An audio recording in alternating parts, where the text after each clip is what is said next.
But earmuff, you stay on hard.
All right, hello, welcome to another live episode of the BCSN SportsWrap. Bryan Fulford and A.D. Drew here for another Sunday night, the longest running HBCU sports talk show on the interwebs. Drew, how you doing, my man? Man, I am doing fine, my brother. I'm doing fine. All right, good to hear. Good to hear. Despite what my two alma maters did this weekend, man. I mean, look, I'm taking bullets in every direction, man. You know, and deservedly so. We both deserve those bullets. Man, my Colts tough loss to the Houston Texans this afternoon. I'm checking my fantasy league scores. You know, trying to maintain, man, but doing the best we can on a Sunday, and somehow I still gotta get ready for the last 3 weeks of the school year, you know? So staying busy, brother. Staying busy. I know you're doing the same over there for Morehouse. Basketball season's in session. We doing good when it comes to hoops, bro. How many games are you guys in so far? We are 2-2 on the season. Conference play already started yet? Because I know you guys are playing like a 24-game conference schedule. Has that already started? 2-0 in conference. Both conference victories are by 25 points or more. Jeez Louise. I better watch out, SIAC. Man. All right. Well, we'll get pretty soon, I guess, in another week or so. We can get ready to start talking about basketball more in depth, huh? Yes, sir. Yeah. Good stuff. Well, I want to say hello to everybody who's joining us wherever you're watching the show. You might be watching us on our YouTube feeds. The JBN Online is the home of the Jericho Broadcast Networks and the Black College Sports Network. My JBN Online, where you can always join and be a part of the channel, and you can even leave super chats. Any donation and every donation helps keep doing what we're doing. So if you enjoy the content from all of the different shows and things that we have going on, your support is always appreciated. Hello to everybody watching on Facebook, the Black College Sports Network Facebook, on the BCSN SportsWrap Facebook page, everybody on Twitter or X, as the kids call it now, and Instagram Live as well. So I guess this is going to be one of those days when you guys out there who this is your day. So go ahead and get it in now. You get your snide comments and your all the different little comments in. So all right, it's all good. It's all good. So we will rebound, but we got a lot of. It's some interesting stuff to talk about here in the football season, because this is that very odd point in the football year, Drew, where the calendar of football gets real interesting, because as you're seeing, it's like a bloody Sunday in the FBS college football. As we were kind of waiting on the whole Lane Kiffin domino to fall, and then we've seen how that has trickled down to, I think, 4 or 5 other schools have named a coach. Then other schools where those coaches came from will be looking for jobs, so on and so forth. And it's got me in a mindset of wondering, Drew, we got to celebrate for a second, because we got a pair of former HBCU head coaches who are doing some pretty big things right now at the FBS level. And I'm wondering, with this run of group of 5 jobs that are about to open, is there any chance that we might see some names from the HBCU level join the likes of Jerry Mack at Kennesaw State, Willie Simmons at FIU, Deion Sanders? I guess I got to include his name, right? Jerry Mack is going to be leading Kennesaw State to the Conference USA Championship in his first year at Kennesaw State. Willie Simmons is not only got FIU bowl eligible for the first time since 2019, but 7 wins is like a guaranteed winning program. I can't even think, I think it's been forever since FIU has had a winning season, meaning above 500. So, congratulations to Jerry Mack, who'll be playing for a conference title. Congratulations to Willie Simmons for, winning. Willie Simmons, I think, has had a winning season in all 9 years where he has been a head coach at Prairie View, Florida A&M, and now at FIU. All 9 seasons, Drew, he has been 500 or better. And so I'm wondering, Drew, with this latest run, who's next? Who, if you had to handicap it right now, Drew, who is the next HBCU head coach that's going to get an opportunity at the FBS level?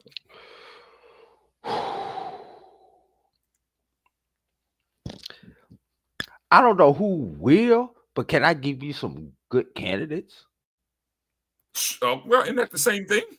I agree, but saying they're a good candidate and that they will actually get their chance is 2 different things. Okay, I got you. Willie had to go be a position coach at a P5 before he got his chance at the next level.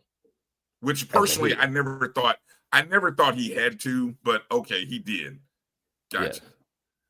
I don't think Jerry Mack did. Jerry Mack went right from, if I'm not mistaken, didn't Jerry Mack go right from North Carolina Central to a coaching job? I got to look it up here. But who do you have on that list? How about Chennis Berry? That'd be the first name in my that'd be the first name on my list. He's won 30 conference games in a row. Mm-hmm. TC Taylor. Yeah, I guess definitely.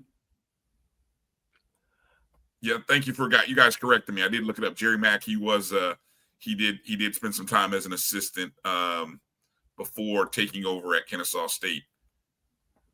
So obviously those are the hottest 2 out there. It may be premature. I noticed you didn't mention. Let me get to it. It may be premature, but you have to throw it out there just because of the cachet that he brings. How about Deshaun Jackson? Okay. Just because of the cachet. Kind of early, but okay. But because of that big star NFL name and what he did in 1 year at not only the doormat of the BAC, but the doormat of Division-I HBCU football, it's going to garner some looks. It may be a year early to be talking about him, but if he duplicates what he does at Delaware State next year, he's going to be on somebody's candidate list. You didn't mention Trey Oliver. I'm surprised that was my next one. Okay. That was the next one that I was going to go with was Trey Oliver. Gotcha. that's interesting because I think I would definitely go with the Shinnisberry, Trey Oliver. I know people want to crown TC. I do think TC Taylor is projecting on that arc.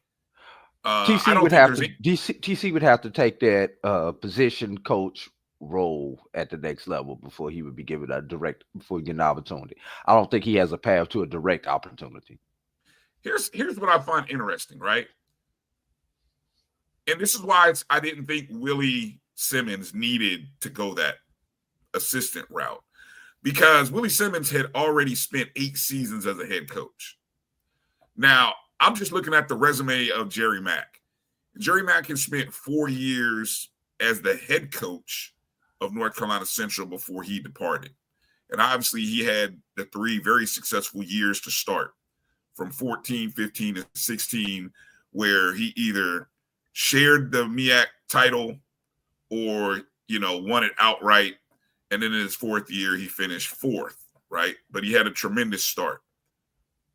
And then he spent several years as that, assistant, kind of similar to what you see guys like Broderick Fobbs doing right now and some others. But I just felt like a guy like Willie Simmons had shown you his leadership ability, not only 3 years at Prairie View, 3 or 4 years, but also 5 or 6 years at Florida A&M. And to me, I think when you spend almost a decade as the head coach and a CEO, it kind of puts you in a different perspective than having to prove. And maybe I'm wrong. I'm okay admitting where I'm wrong. So if I'm wrong, I'm wrong.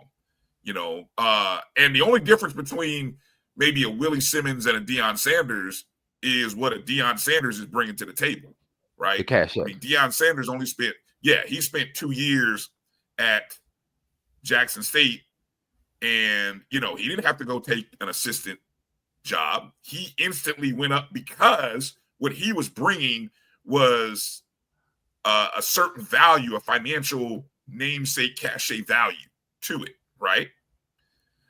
So that's kind of the difference there. Now, so I would say a Trey Oliver. Trey Oliver has proven to me that the years spent leading North Carolina Central has value at a Group of 5 school, right? I think TC Taylor, in just his 3 years, his trajectory shows that in 5 years, if you want to say it's 5, I don't even think it'll take that long, that he is on a trajectory that, yes, he can probably lead a Group of 5 program. And notice I'm saying starting at a Group of 5 level, right? Because I'm being realistic about how the market works. The market says you have to kind of go in steps. And you see some of these names, these guys that are getting jobs at some of the bigger name schools, what they do, they spend 2 years at one Group of 5, then 2 years at another Group of 5. So they spent maybe 3 to 5 years at the Group of 5 level. Then they get the opportunity FBS. Payday, right? Payday. P4, yes. Exactly. The guy at Florida, for example. The guy at Florida, the guy who's going from USF to where's he going? Arkansas or somewhere like that. So I'm just seeing how that trajectory is working. Yeah. Now, I've got one more name I'm going to throw out, and then I'm going to give you an interesting opportunity that some people may want to look at. I don't think, not yet. I don't think Tremaine has been at the FCS level long enough yet. That's a good name. He's getting real close. He's getting close. Real close. With his success that he had on the D2 level, but he's going to have to get 3 in at PV before we can start having that conversation about him. 3 to 5 3 is the right number. Yeah, but how about Mickey Joseph? Oh, I'm glad because you brought his name up. because he came from that level, essentially came from FBS, came down to the FCS level to almost like what Lane Kiffin did. He had to take a step back. Lane Kiffin went from being the head, had to go be a coordinator under Nick Saban to get that opportunity again. Is not comparing apples to apples, but is that kind of the situation with Mickey Joseph? I'm pulling up Joseph's career arc right now Because I know he was an interim at the FBS level in a then P5 conference. Yeah, here's the thing, right? Joseph spent obviously he started at Langston, where he was at Langston for a couple years, right? And then in between Langston, when he left Langston, he he was at Alcorn State. He was at Grambling State already previously for a couple years. I think he was with Fobbs in the 14-15 season. Then he was at Louisiana Tech. And then I think where his arc changed is when he went to LSU.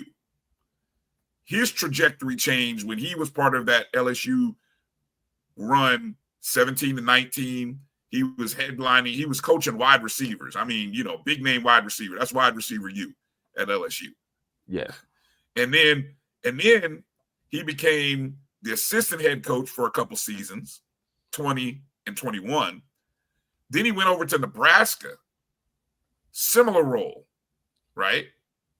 And then he became the interim head coach in that 22 season. And then it all blew up at Nebraska, right? Where, I think Nebraska, I'm looking at it now, his record was 3-6, 3-5. And then I think they went to Matt Rule, who really hadn't done any better than Mickey Joseph, to be honest with you. And then Joseph came to Grambling.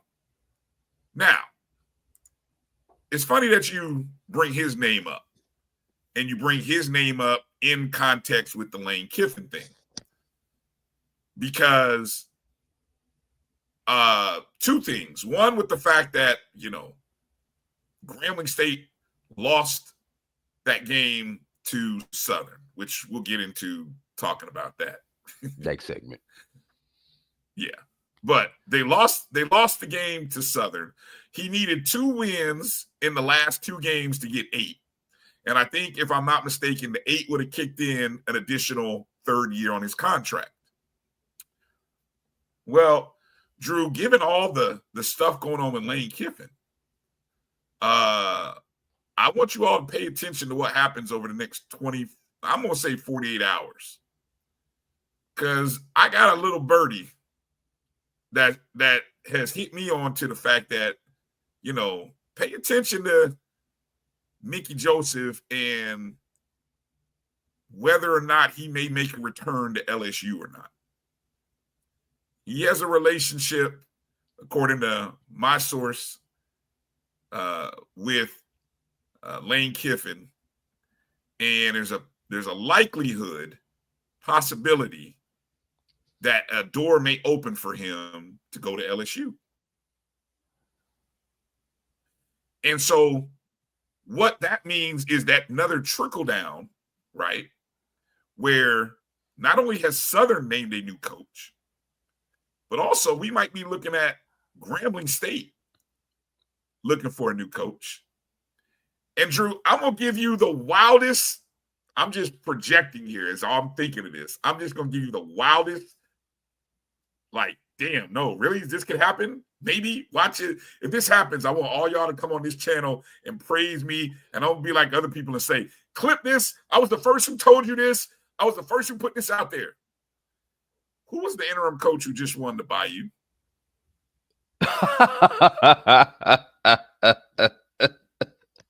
Fred.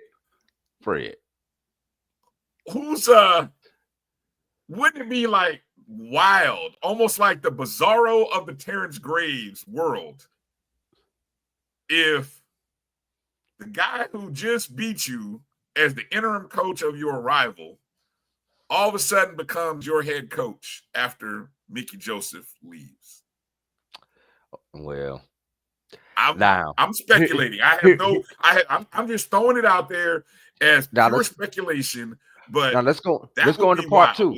Let's go into part two of that conversation. And we're just speculating. And we're probably getting ahead of ourselves. Way ahead of ourselves. But there's also one Quentin Morgan who has ties to Grambling.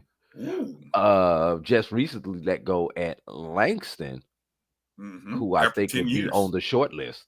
Yeah, after 10 years at Langston. That's another name to kind of pay attention to. Right. Thanks, Keith. Thank you, Keith. Appreciate it. I want all y'all to come because he sure don't get those bold predictions right on Wednesday night. Let's see if they work on Sunday night. I don't get bold predictions right. I'm staying away from bold predictions. Dude, fade me, as they like to say. If I give you something, fade me. But anyway, but that is the dominoes of college football right now. And I don't know if anyone has already done the numbers on how many coaching jobs have opened up already, but I feel like there's at least a dozen, and I'm talking at least 6 premier programs. We're all looking for coaches. And so once you start filling in those names, I don't know. I don't know. So Brian, let's continue to play the game. Yeah. Let's continue to play the game. So we just talked about all these HBCU, FCS coaches getting opportunities at G5 schools. So now we have to fill those positions, Brian. Yep. Let's start with our D2/NAIA coffers and see who's next up on that list. Let's play the game, Brian. Let's play it. Let me see if I got any. Do I have any sound effects? StreamYard just recently dropped in all kinds of little audio features and stuff. So I'm wondering if I have any new audio, like any game music audio. Pull them up. What you got? No. What do we got, Drew? I thought that was gonna be Mission Impossible the way that started. The way it started, right? Yeah. Anyway, you'd be wrong. All right. Let's start on the D2 level. D2 level. All right. Obviously, let's start with the hottest name out there. That would be the person. That would be the only one still coaching on the D2 level right now, currently, and that would be one Quinn Gray. Okay, Quinn Gray. Yeah. Yes. And when I say currently, his team is currently playing. Still playing, right? Still playing. Yes. And I'll be real. Don't we have to start the other way? Hold on, stop. Don't we have to start the other way? Don't we have to start at the upper level, like the FCS level first? Then we have to do it the other way around. We've already talked about the FCSs that can move up.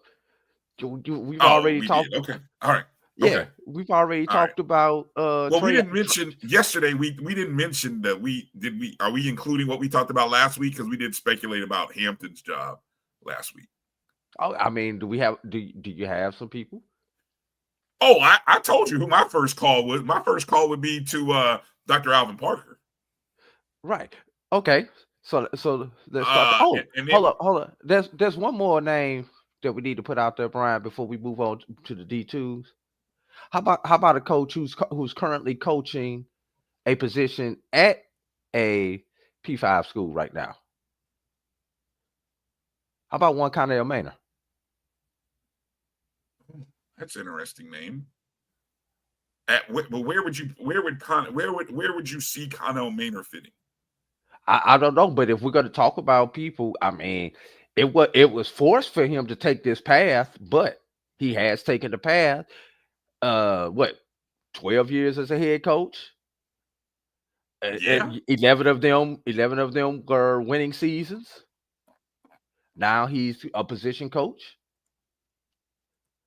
So, maybe another year the position coach, and then maybe he gets an opportunity at a G5 school. So that would be the last one that I would want to out there. 105 and 65. Now, here's the thing about Connell Maynor, right? Now, if you're Connell Maynor, who is, let me see if I can pull up his age, 56 years old. This is the, now, if Connell Maynor has a good agent worth anything, this is the cycle for Connell Maynor to get his name out there. Because as we've already, there's going to be group of 5 jobs open, right? And I don't think Maynor wants to, somebody said, if I'm Maynor, I don't want to go back to the SWAC. I don't want to go Division-II. It should be progressing upward. The man has over 100 wins. There are people getting jobs right now who don't have the coaching record that Connell Maynor has, right? And he's proven. He's been to the championship game at Winston-Salem State. He's won a conference title, 2 conference title at 2 different levels. I'm progressing forward. So you got to be looking at a group of 5 school if you want to give Maynor a serious consideration. So I like that. That's a great one. That's a great one to start with, Drew. Okay, now let's get back to our regular scheduled program. Okay, you started with Dr. Alvin Parker. Correct. Has a success, turned around a Virginia Union team, and he's about at the max that you could do with a Union team outside of winning a natty. You say there's still more. I mean, more meat on the bone. Outside of winning the natty, there's not a whole lot left that he has not accomplished already at Union. That's true. Looking at the record here, 4 consecutive appearances, won the conference title once, been to the championship game 3 times. Made to the regional finals last year. Yep, 2-4 in the NCAA playoffs. Been a coach of the year. For a coach who's not quite 50. This is a good time for. I think this is a good this is a great opportunity for Parker. Yeah. And again, to me, I think Hampton is the perfect. Well, I don't know Hampton's makeup per se, but it would seem like Hampton would be wise to have him on the short list. Let me just put it like right. And another one, he's hotter than fish grease right now. Is the only coach that's still playing. He's only still coaching right now. But that would be Quinn Gray. And if time is opportunity, this is the time to explore the opportunity. If you want Quinn Gray Senior, that's why they have agents. Exactly. It is because you have, even though you have a coach in place at his alma mater, you definitely have a hunger to improve the program.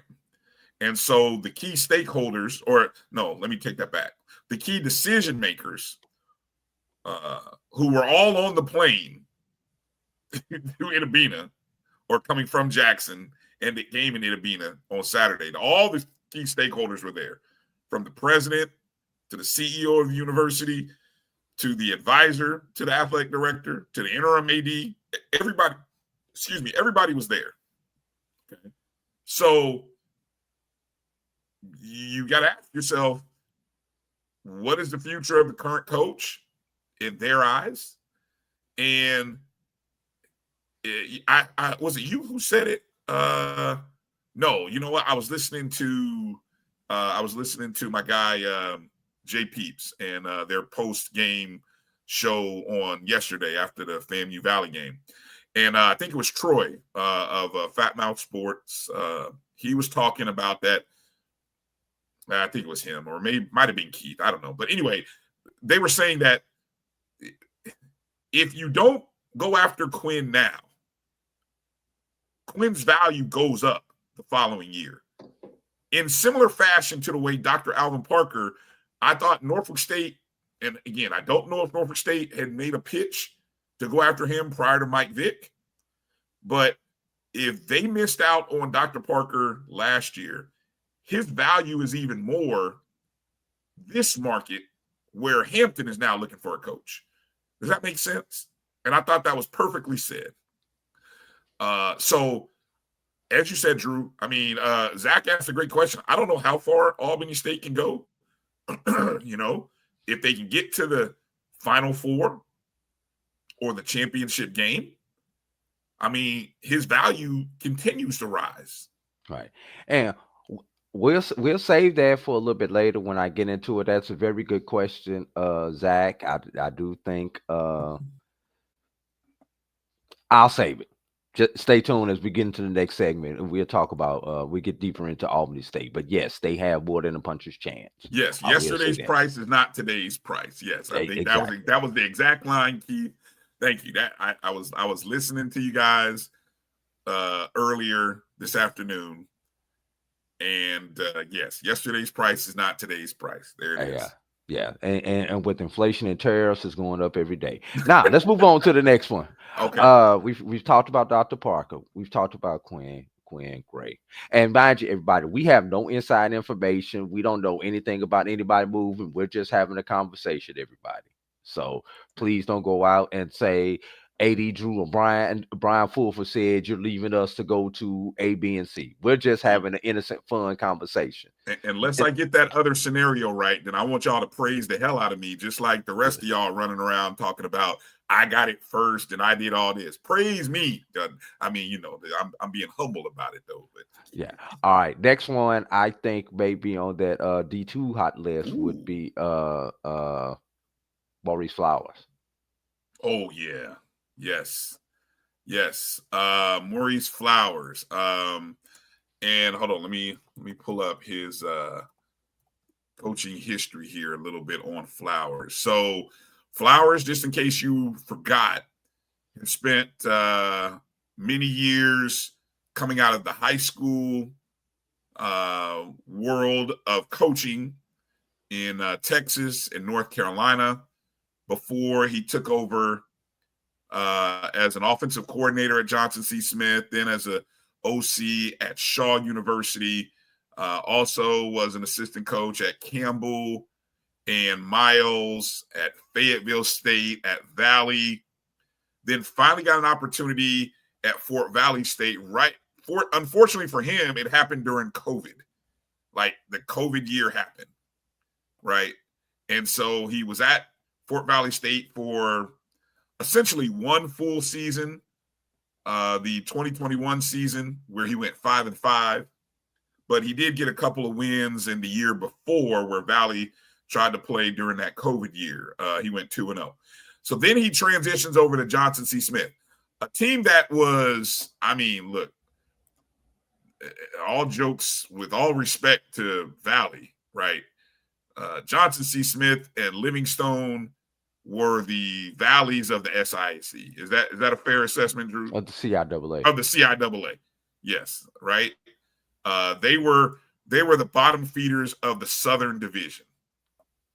And he turned them around where in year one, he only won 2 games and a 5th place finish, to 2023 winning 7 games, finishing 2nd in the Southern Division.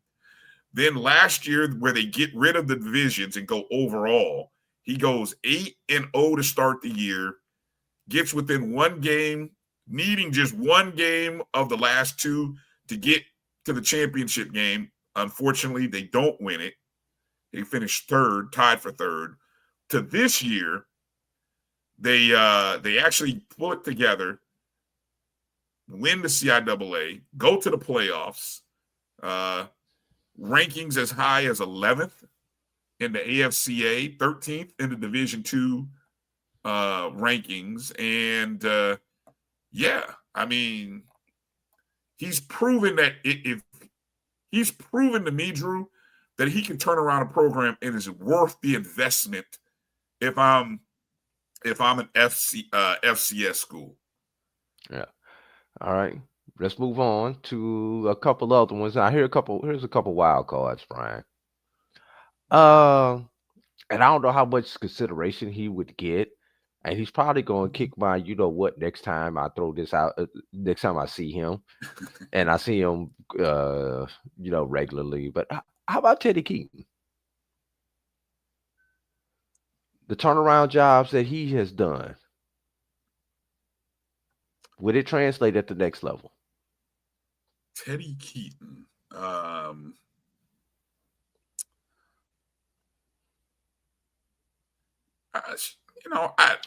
guess. Stillman, Allen, Clark Atlanta, assistant of Miles. I think, okay, so my answer reaction, it took me a second to think about, and for you to say those other games, I mean, you're more familiar with his success track record. The disappointment of this year at Clark leaves people scratching their heads. Was it a one-year wonder? Was it was it a aberration because he had an SIAC Player of the Year at quarterback? So now we want to see what he's going to do moving forward. So I think I think he's in the room. He's in the discussion, but not in front of those other names. No, I didn't say in front of him. I just said a wild card. Okay.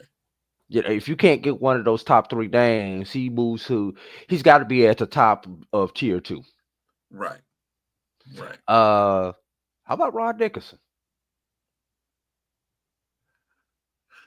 Dickerson comes with a background, if I recall. Let me see. I was looking that up.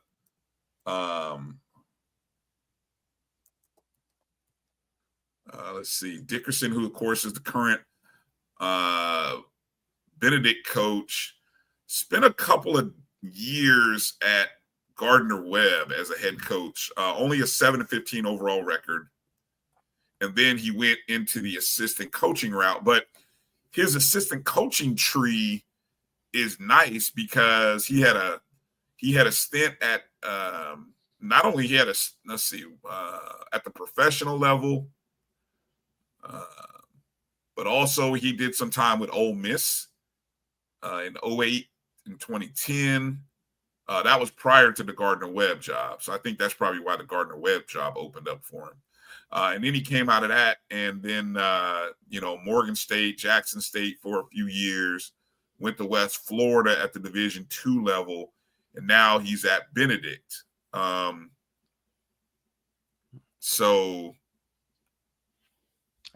right, let's move on. Give me one more year of success, and we'll be talking about Felton Huggins. I agree. Let me take a look here. Huggins, young guy, only 42 years of age. Here's a guy who is a Grambling State grad. Now, that's an interesting name. Drew, how about this? While we're out here speculating, would Grambling State bring one of their own home? How about what he showed them against Grambling during the season? Was that an audition? Well, that could be interesting. Yeah. Wild card, Dr. Henry Frazier. For what, Hampton? No, I'm just talking about in general. Just in general. On the tier 2 list.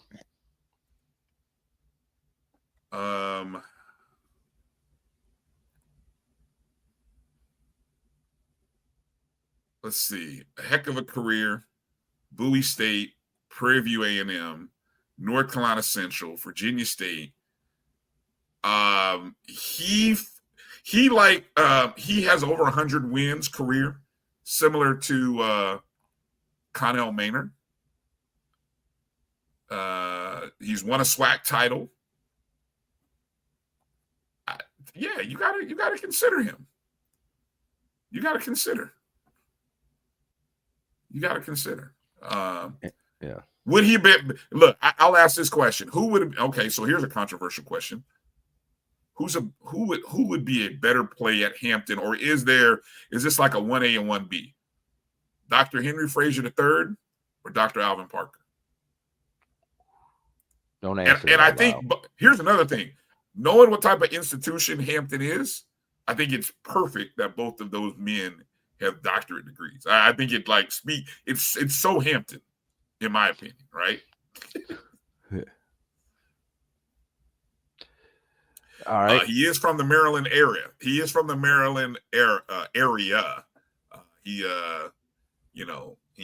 born in DC. He played at Bowie State. Yeah, that would be, obviously Morgan State has a coach.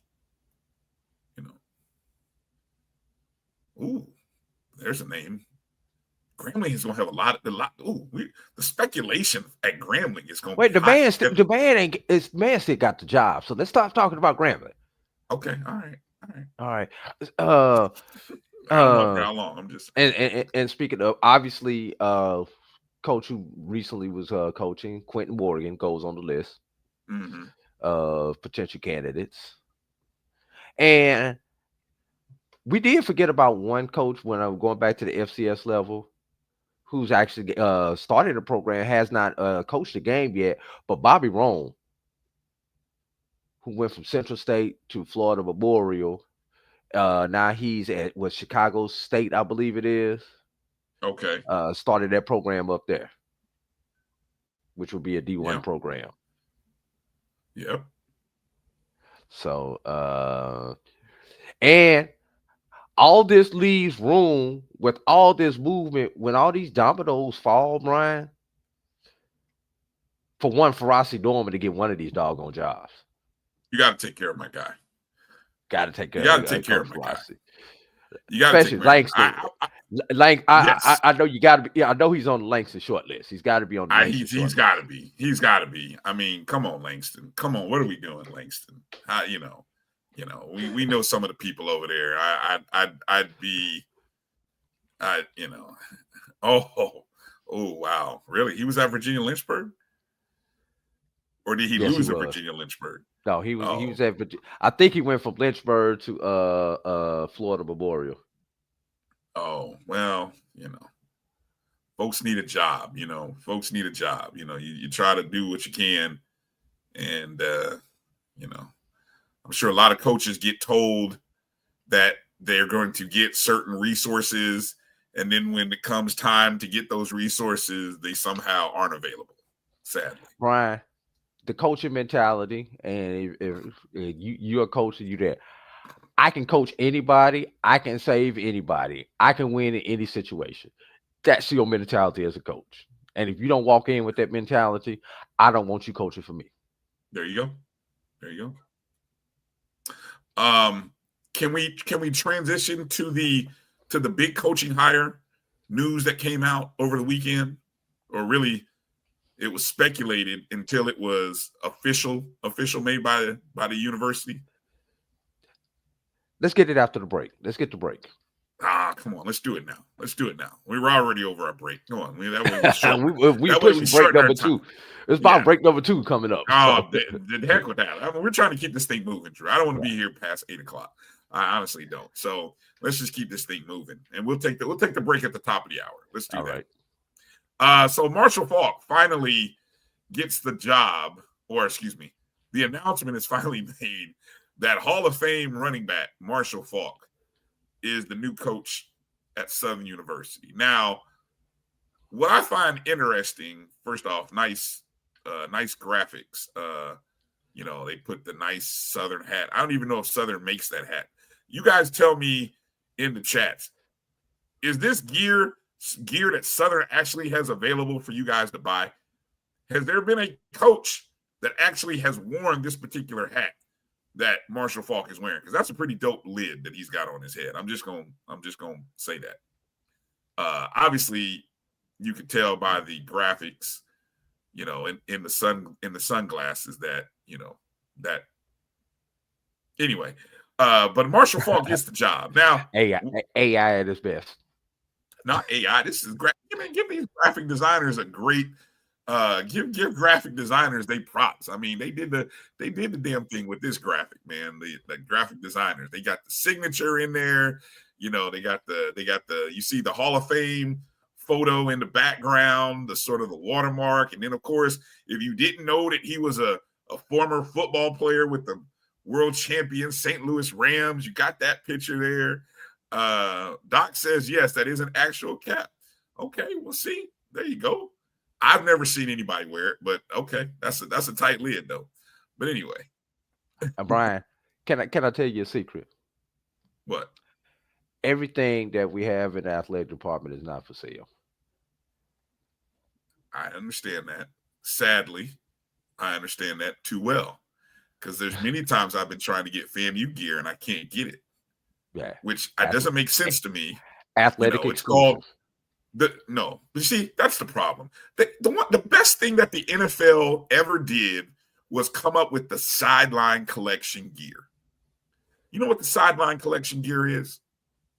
The same stuff that you see the coaches and the players wear on the sideline, Drew.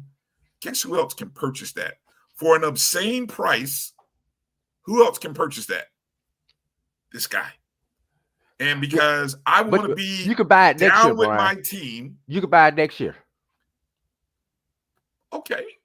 But they don't make it available next year, Drew. That's my point. They should, but they don't. But the NFL is a little more savvy. They make it available in season. See, I didn't even know New Era had an HBCU series, Doc. You put me on the. I got to go look this up in the next break. The New Era HBCU. Somebody send me a link. Who is that? Is that running through Fanatics, or is that strictly on the New Era site? Yes, exactly. You know what I'm talking about, Keith. I can talk to the head coach. I can interview the head coach, but I can't get a hold of that FAMU baseball cap for nothing. That is like an exclusive, rare, and it shouldn't be. It shouldn't be, but it is. I would pay $40 for that hat. I'm just being honest. Because if I would pay $40 for an Atlanta Braves cap, I would pay $40 for that FAMU baseball cap. But anyway, back to Marshall Faulk. So Marshall Faulk gets the job.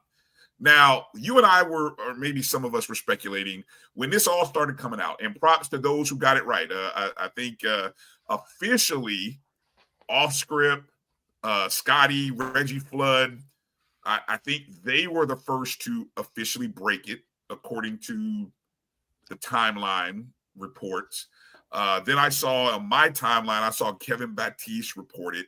But all this started coming out, I think, Wednesday before Thanksgiving. And we were talking about it on Thursday's show with Dr. Gaville, how Southern wasn't even on the correct page. Southern wasn't sold together to the point where Southern could capitalize on this moment. And the reason I was saying they should capitalize on the moment, Drew, is because all of the stuff with Lane Kiffin going to LSU was pending, floating around. It seemed 90% he was going. Then it dropped to maybe 60%. Of course, we know the news today that he's getting a big bag from LSU. LSU being right down the street or across the bridge or across the train tracks, whatever, from Southern, other side of town. Okay. So the big news of Marshall Faulk, Pro Football Hall of Famer, coming to Southern is going to get lost in the sauce because of, guess who?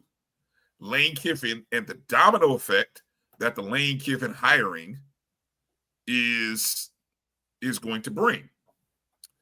So I want your instant reaction to that first off, Drew. Look,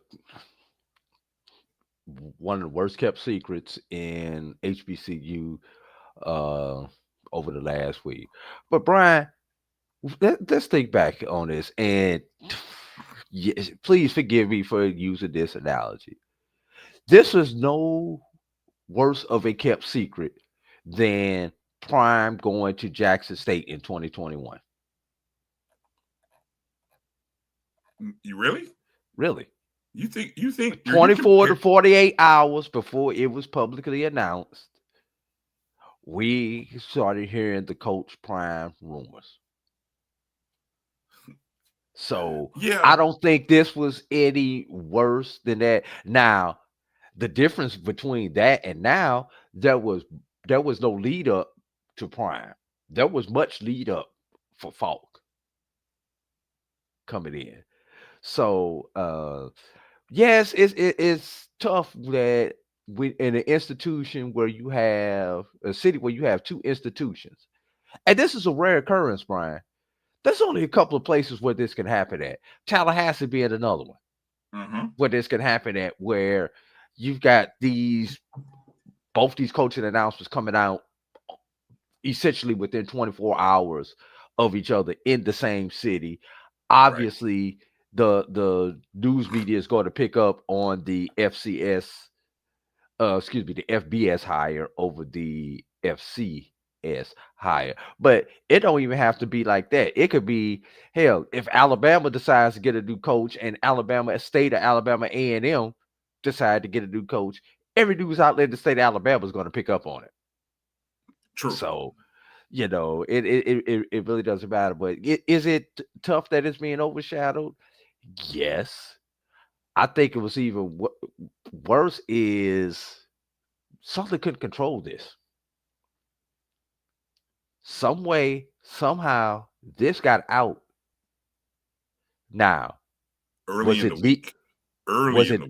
Here's the question. Was it leaked by design, Brian? Because sometimes you leak stuff to get a reaction so that you could pull it back. What was the coach that was leaked a couple of years ago? It was for the Grambling job, but the coach was leaked and then they pulled back. The Art Briles. That was an assistant coaching job. Right. It was leaked and then it was pulled back. No, that was an assistant coaching position. Right. Because of the outlet of the public backlash. And I believe that one was leaked on purpose. So was it leaked on purpose? Or was it leaked because somebody was pissed off at this hire? Because they man didn't get hired. And you was hoping that this by leaking this, that it went south and you got enough of a public backlash.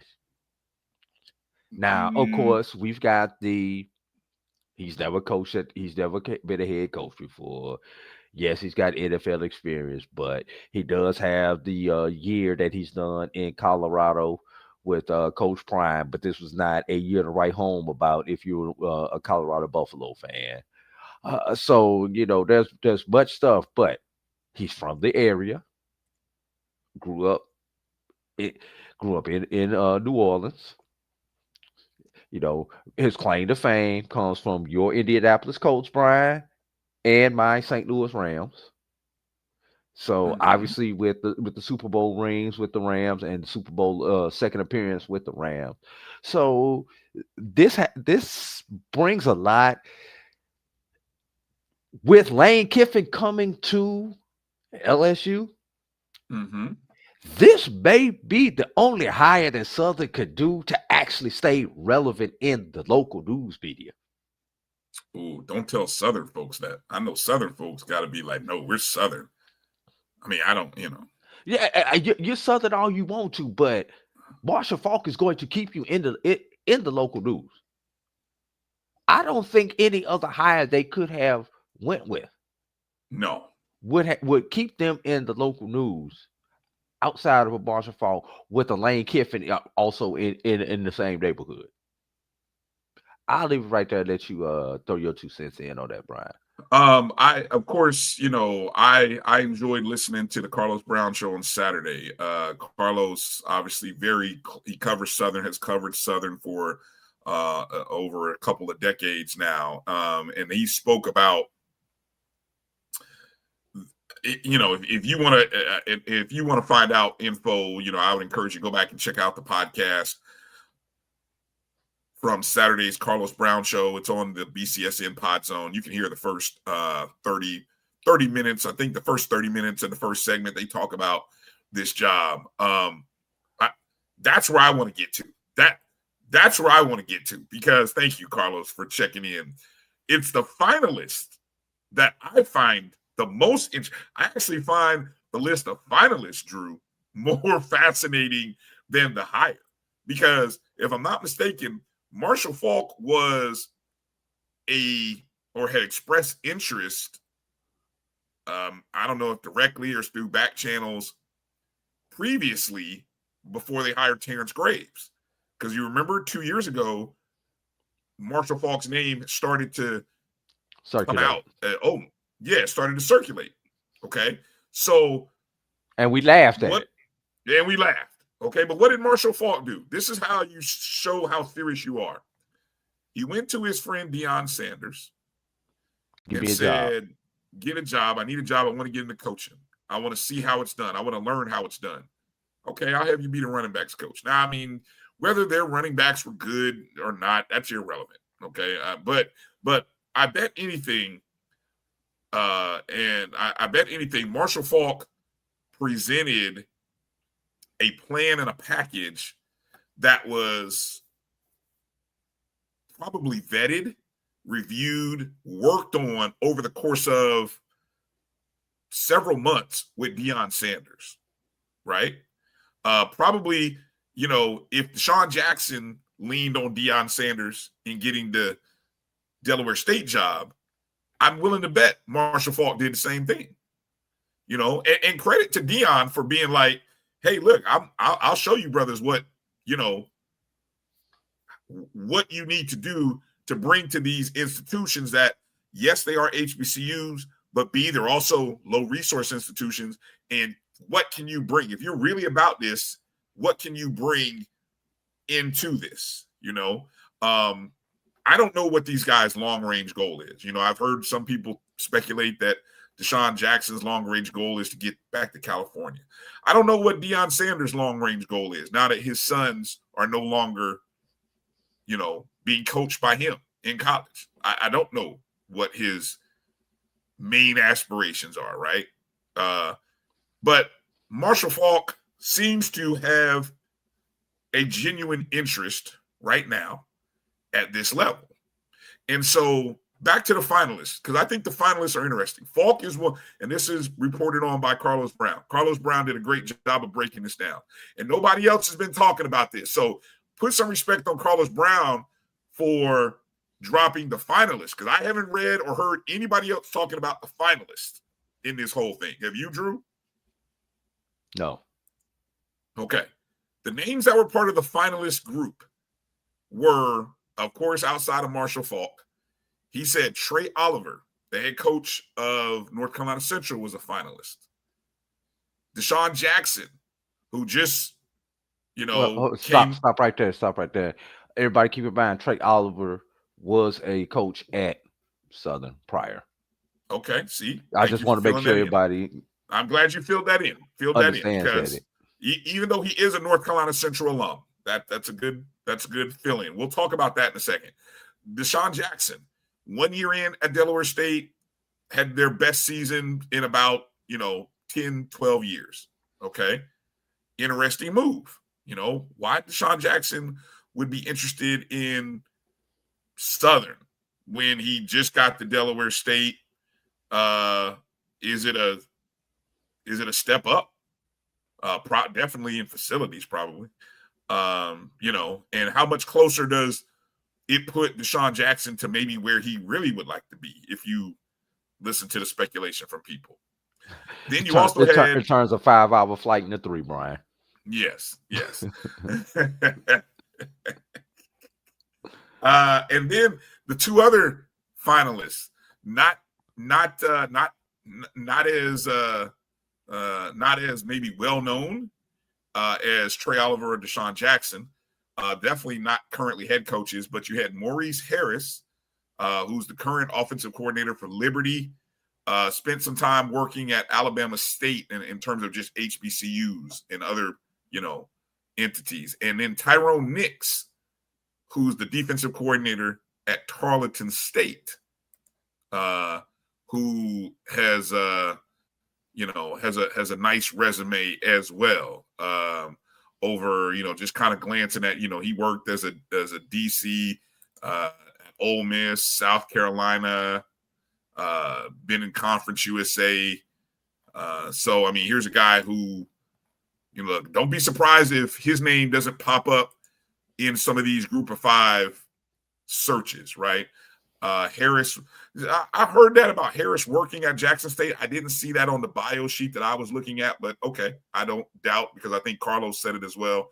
I saw Israel just mention it, so I don't doubt that as well. Yes, Tarleton is on a track to be FBS, but so those names were interesting to me in terms of especially the Oliver and Deshaun Jackson, because those are names that and then two names that just did well in the MEAC, but it's like, okay, I think it speaks to maybe how they view the Southern opportunity, right? And with the right resources, what that job could be. I think that says a lot about how Southern is viewed from the outside. What's your thoughts on those other finalists? I mean, it is a great list. Great list. I believe everybody was currently employed, if I read through those lines correctly, Brian. They were or are. Yeah. Yes. So that's always a plus, and then you have to get into the real. Let's have a real conversation, Brian. Mm-hmm. For those 4 coaches currently employed somewhere, now it's been leaked that they were finalists for another coaching job. Mm-hmm. When did the season end, Brian? For all of them, everybody else ended last week. They ended last Saturday for both of those other guys. Right. So when was it speculated that Marshall Faulk got the job? About Tuesday, I think, is when I started hearing the rumblings, either Tuesday night or Wednesday. So that means you interviewed everybody Sunday or Monday? I would guess probably Monday. And you made it official on Tuesday? What I'm saying is agents are powerful. There was some back channel conversations going on with agents, everybody. Oh, that's what agents are for. Yeah. Because obviously those coaches were doing their best trying to win. 2 of them trying to compete and beat each other. 2 of those finalists actually played each other. Mm-hmm. So there's a lot of back channels going on, but just the timing of for this move to happen so fast after the season. Last thing on Marshall Faulk. We've seen a very interesting dynamic from the most recent pro football coaches, where Deshaun Jackson in year 1 goes 8-4. We've seen Mike Vick go 1-10, 1-11, 1-11, 1 and forever, losing 10 in a row. Which path is Marshall Faulk most likely to dance with? Which partner, which style, which is he? I mean, Southern just ended up with a 2-10 season, right? So I don't know. Can it get worse? Well, Brian, I want you to think about this. Have you looked at the last 4, 5 SWAC West champions? Well, it's been the same 3 the last 5 years. And it's been the other ones. It's either been Prairie View or Southern. Yes. Every other year. That's true. So if you just follow that trend, Next year is Southern's year. Oh God. I mean, it's literally been Prairie View Southern, Prairie View Southern, Prairie View Southern. Nobody else has won the West since expansion outside those two teams. True. And nobody's won it consecutive. Right. So just looking at that, it's Southern's year. Now, what Deshaun Jackson has showed is you can get it done in 1 year. You can, yes. You can get it done in 1 year. Or year one. In year one. Year one. Mean. Now, here's the thing. Forgive me for saying this, Brian. I hope he don't get it done in year one. Oh, true. Why? Year one, Eric Dooley, SWAC Championship Game. Year two, Eric Dooley, fired. Year one, Terrence Graves, SWAC Championship Game. Year two, Terrence Graves, fired. Oh, God. You do not want, Marshall Faulk, you do not want to win year one. Damn, Drew. Because the level of expectation apparently gets too unrealistic for Southern folk. I'm sorry, Southern folk. Y'all got to hear this one. I don't know what, each situation was different. But when you look at it, year one success, year two can. Year one success, year two can. And that was after getting rid of a coach who had pretty decent success for multiple years. So yeah. Southern. The ghost of Dawson Odoms. The ghost of Dawson Odom.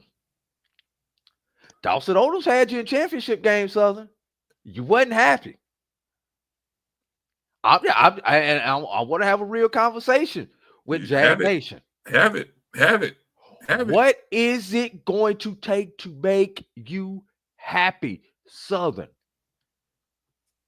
We know winning the SWAC West does not make y'all happy. Are you willing to put we know you have the largest budget in the SWAC, but are you willing to put the other resources with it, Southern Jaguar Nation, to go along with that budget?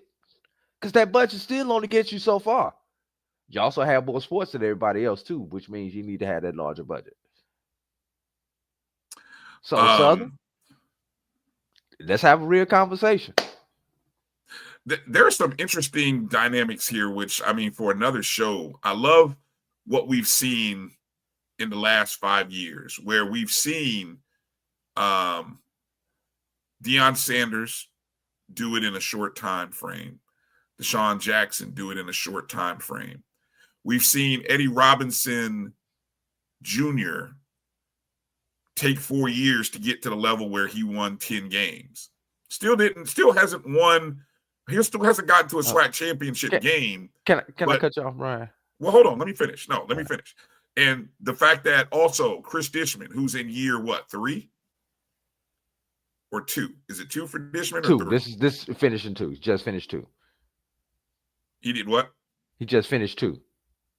Okay. In 2 years, he had Texas Southern within a play of being in the West Division, winning the West within a play. So, and Eddie George took 3 to 4 years. 3. 4 to win. So 4. So yeah. To score your point, Drew, and I'll get out of your way. Is Southern, if it doesn't happen in year one, because as you just mentioned, when Southern has done it in year one, the expectation stays high, and then it comes back to earth. I almost agree with you now that probably it's in the best interest for the longevity and future security of being at Southern that you don't win the West in year one. I'm just saying. But you got to give him time. Southern has to give him time. Right. And no, you did not fire Dawson Odoms, but you did your best to run him out the door. Where he was almost like, I know there's something better than this out here. You wouldn't pay the man. Let's start off with that. I don't think Dawson Oldham felt like he was. I don't think he felt like he was loved at Southern. And then the opportunity to go home came up. Yeah, who doesn't want to return home? But Brian, it's time for us to break up. But you're not giving me a reason. You're not even asking me to stay around. So I'm going out the door. I.e. Dawson Oldham. They're saying they offered him $260K. So, all right. It's fascinating. The press conference will be on Monday.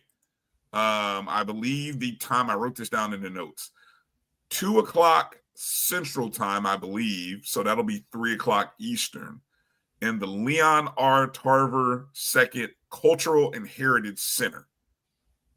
I would imagine that is a place where any Jaguar Nation member or anybody of the Jaguar Nation could go and attend and be there to support your coach. Should be a fascinating debut. It'll be interesting to kind of hear his plan for how he's going to rebuild the Southern Jaguar program. I mean, of course, just 2 years removed from winning the West, but Brian, there's plenty of talent right there in that area of Louisiana, Texas, that I-10 corridor. I think there was some talent on that team. Yeah. To be honest, there was some talent on that team. Kelby Givens. So, yeah. You have Trey Holly. So, I don't think Kelby Givens has any eligibility left. No, I don't know. Yeah. He's done. Yeah. Trey Holly has eligibility left. I mean, now if you're Trey Holly, I mean, that'd be interesting. I mean, you go back to LSU? Well, why would you leave and go to LSU when you got a Hall of Fame running back coming in as your head coach? Why would you leave? Why would you leave that? I mean, unless the bag is much better, but the bag will be better, but yeah, probably.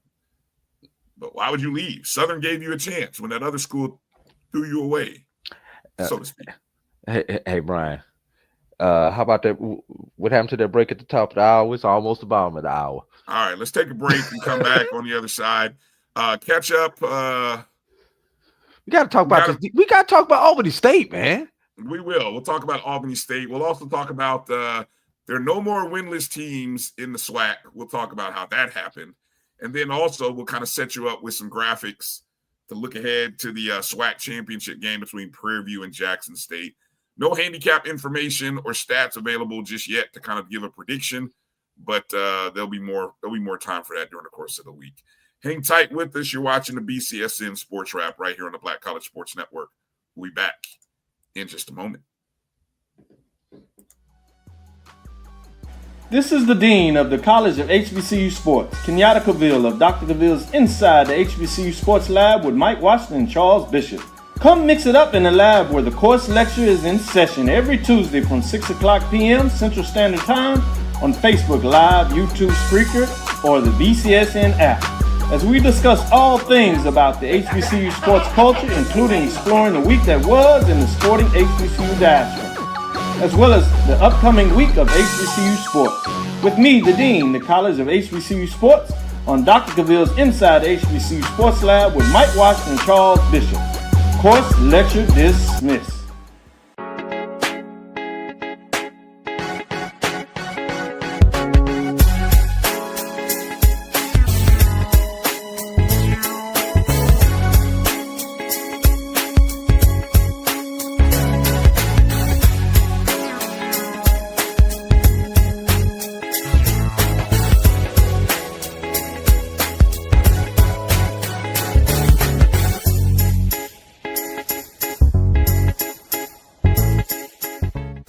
It's never too early to plant the seed, to share the tradition, and instill a sense of pride in your HBCU with your little ones. HBCU Pride and Joy Children's Boutique helps you share your school spirit with a wide selection of adorable kids apparel and accessories, officially licensed from your favorite HBCU. Visit hbcupridejoy.com and follow us on all social media at HBCU Pride Joy on Facebook and Twitter. For over 30 years, HBCU Image has been more than just an apparel store. We've been a movement, a statement, a legacy. We celebrate the pride, the purpose, and the culture that make historically black colleges and universities legendary. Whether you're a student or a lifelong supporter, our gear lets you wear your HBCU story with confidence and style. Because when you wear HBCU Image, you're not just wearing clothes. You're wearing culture. You're wearing pride. You're wearing purpose. HBCU. College football fans, the Cricket Celebration Bowl is celebrating 10 years of crowning an HBCU national champion. A champion will rise at Mercedes-Benz Stadium on December 13th as the MEAC and SWAC champions clash in Atlanta. Join us for championship football, interactive fan experiences, and iconic marching bands. It's an HBCU family reunion that you don't want to miss. See who will be crowned the next HBCU national champion. For event and ticket information, visit thecelebrationbowl.com.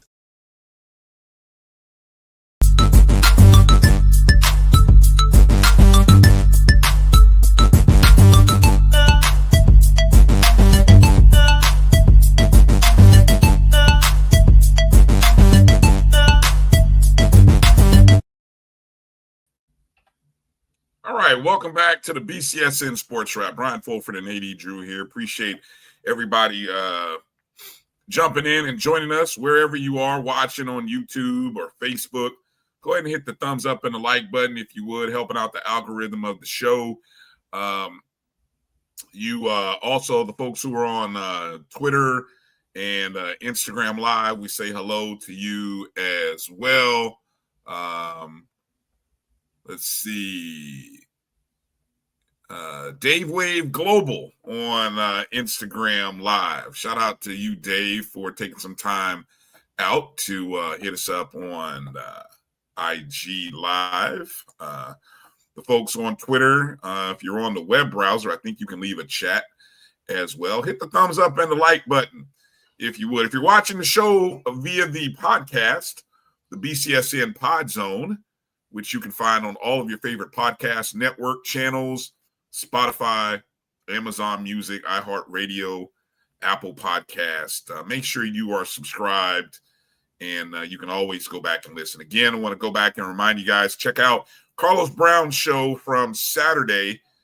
Carlos and the panel. Carlos gives some good background information on obviously his show was before the Bayou Classic.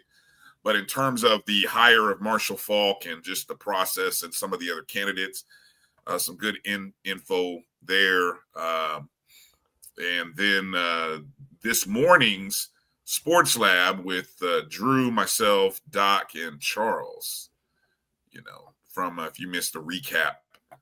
But all right, let's get into talking about the Albany State game. Albany State versus Benedict. The de facto HBCU Division-II under D1 mid-major, whatever category you want to call it, Black College National Championship game. Was it not, Drew? Yes, it was. Yeah, definitely was. And it lived up to the hype. Well, you were there. I wasn't. Obviously, I was in Itabena watching that train wreck. So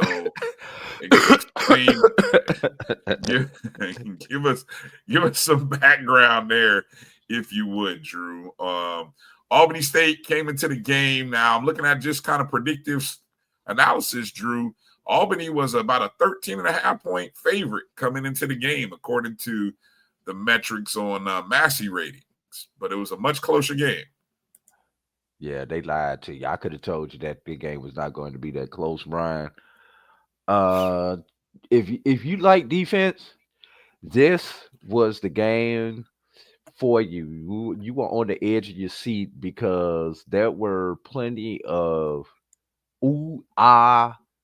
plays in the game, and I don't mean people getting mossed. It was the kind of the old Mike Singletary type plays where people were getting leveled out and laid, Brian. And I do mean clean football game.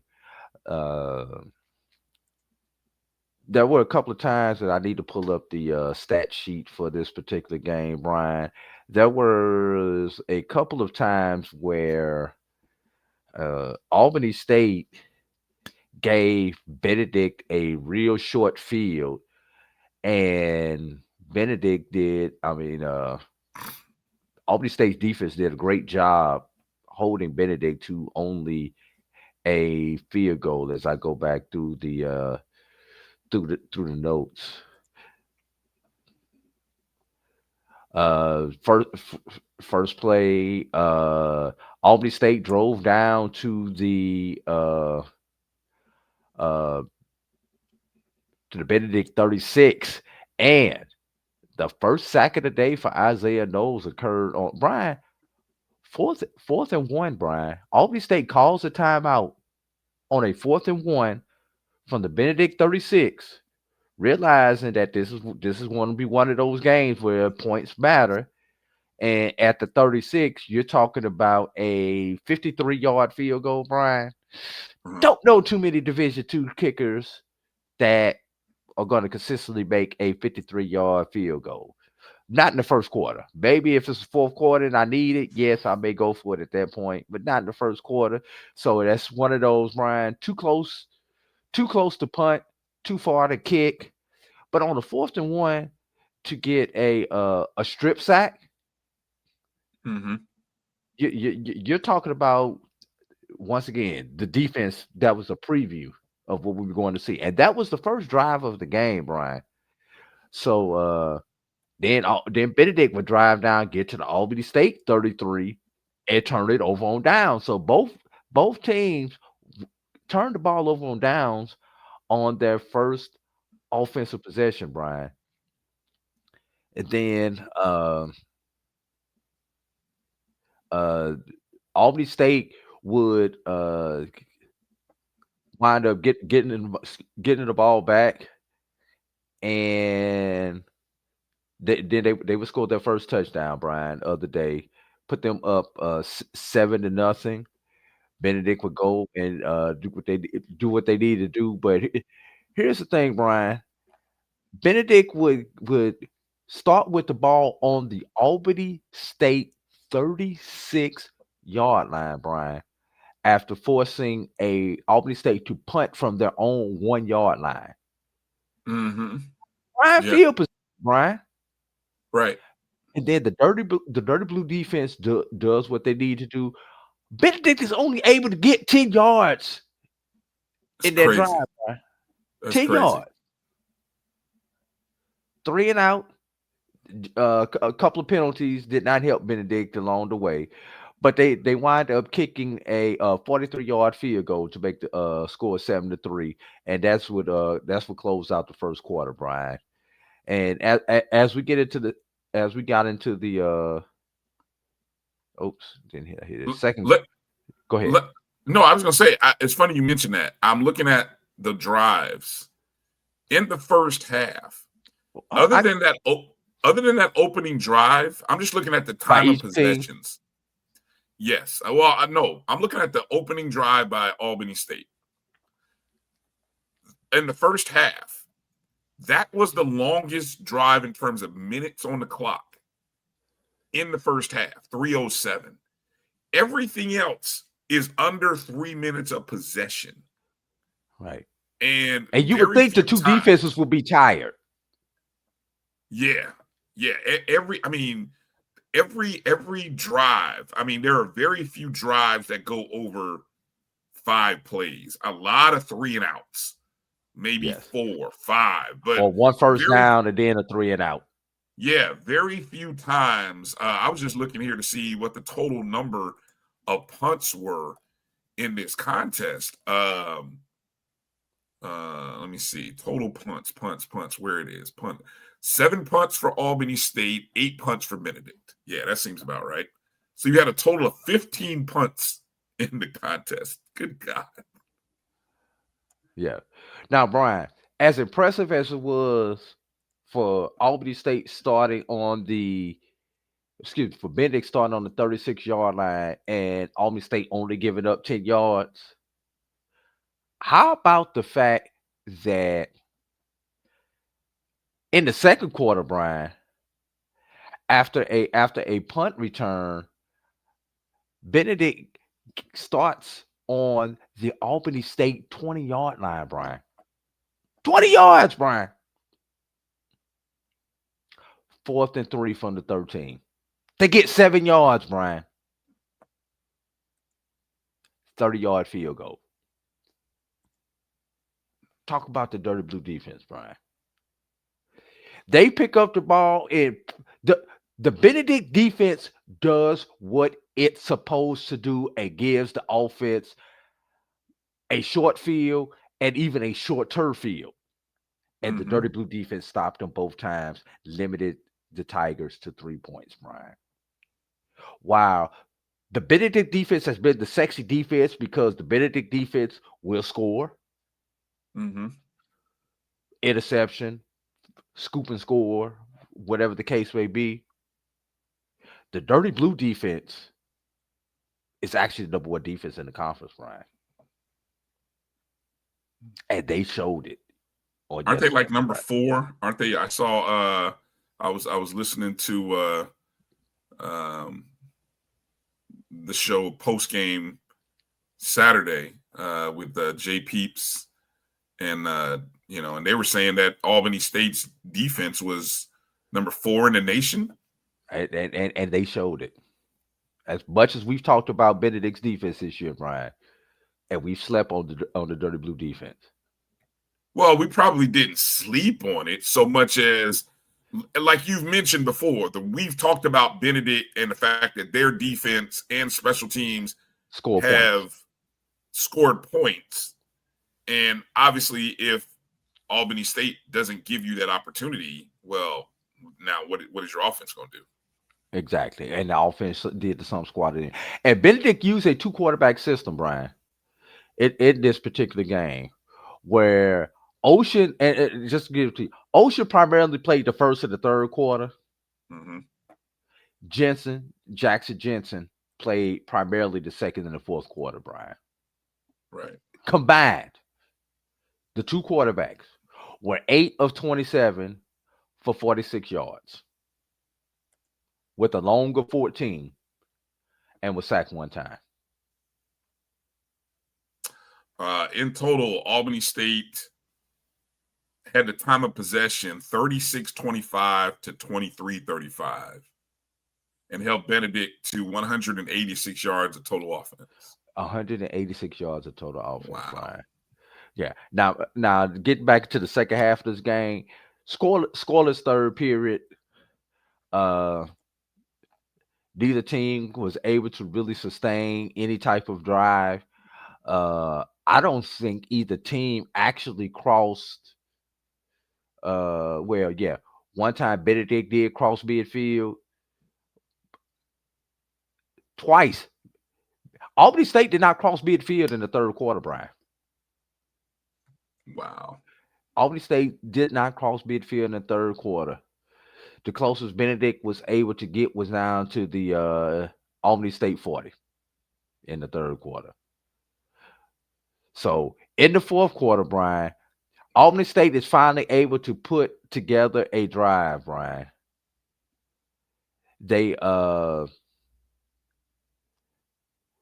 score a touchdown with about just over a 4-minute drive in the fourth quarter, Brian, to put them up 14-7.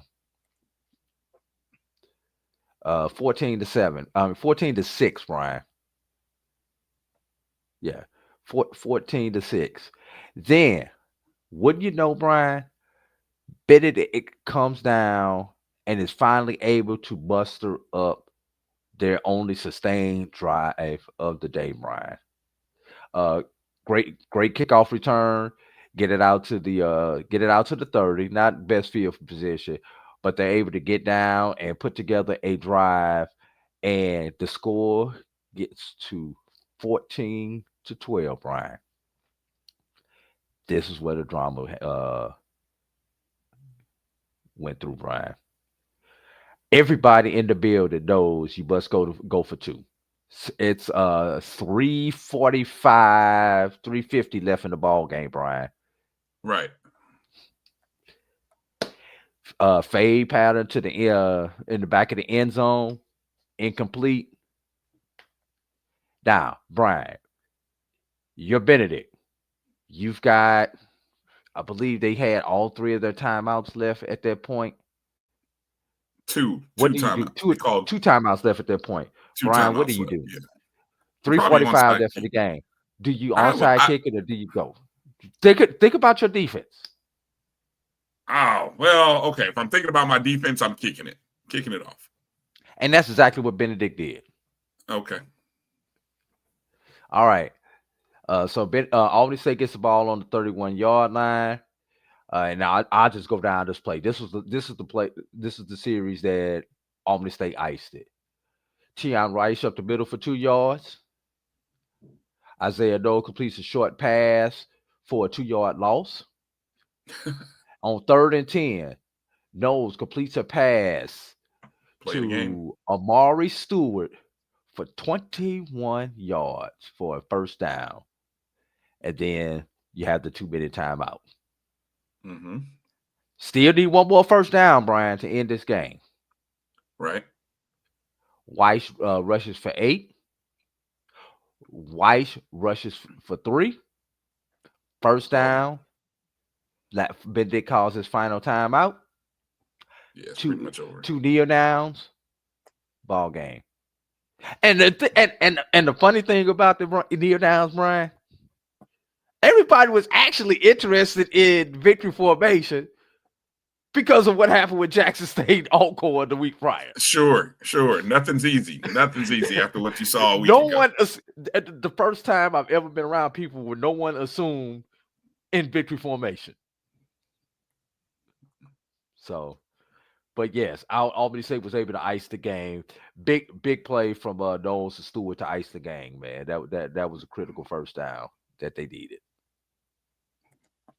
So just the couple of stats that just kind of stand out to me, other than the time of possession. Both teams on 3rd down were like Albany State was 3 of 13, Benedict was 3 of 14. When I looked at those individual numbers and see that Isaiah Knowles sacked 6 times. Oh, Isaiah Knowles spent more time, but Isaiah Knowles also. He still was 19 of 29 passing for 244 yards and a touchdown, though. Yeah. I mean, that's not a bad day, to be honest with you. Had a little bit of trouble holding on to the ball, Brian. Did Isaiah Knowles.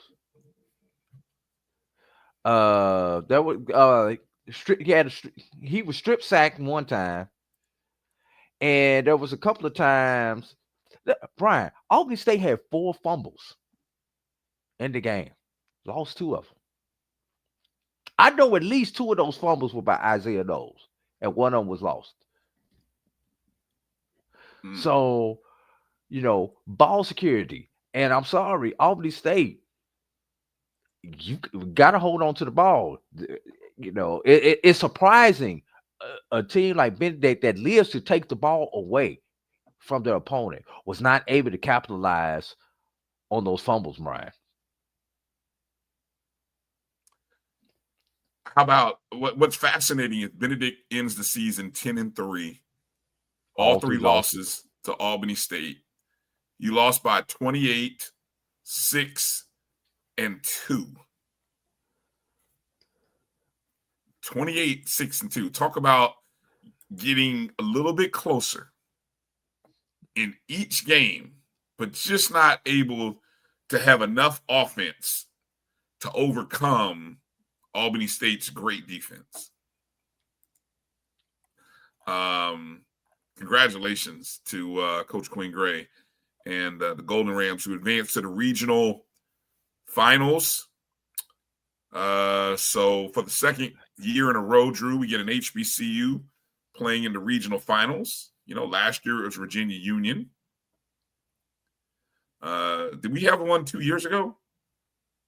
No. Okay. No. That was the first time we had I a school. think Union was the first one since Bowie State Okay. made it. Oh, that's right. That's right. Bowie yeah. State did a few years back. Yeah, a few years. Right. And then prior to that, it would have been Tuskegee. Then prior to that would have been Winston-Salem. Right. So on Saturday, they will host Newberry College at 1:00. Newberry, South Carolina. Newberry College, yeah, South Carolina. No, it's Newberry, South Carolina. That's where they're located at. Yeah, I'm just reading. It says Newberry College. Yes. But they're in South Carolina, is what you're saying. Yes. Okay. Let's see. Newberry. What is Newberry? What do you know of Newberry and their history? Obviously, that name, they've been in the playoffs before. They are a perennial playoff team, Brian. Okay. And I don't believe these two teams have ever met before. No, this would be this may be the first meeting of these two opponents. Just to give you some stats, Newberry averaged just under 32 points per game. They rush for an average of 99 yards per game. They pass for an average of 286 per game, Brian, for a total of 385 per game. Defensively, they are giving up 174 yards per game on the ground, Brian.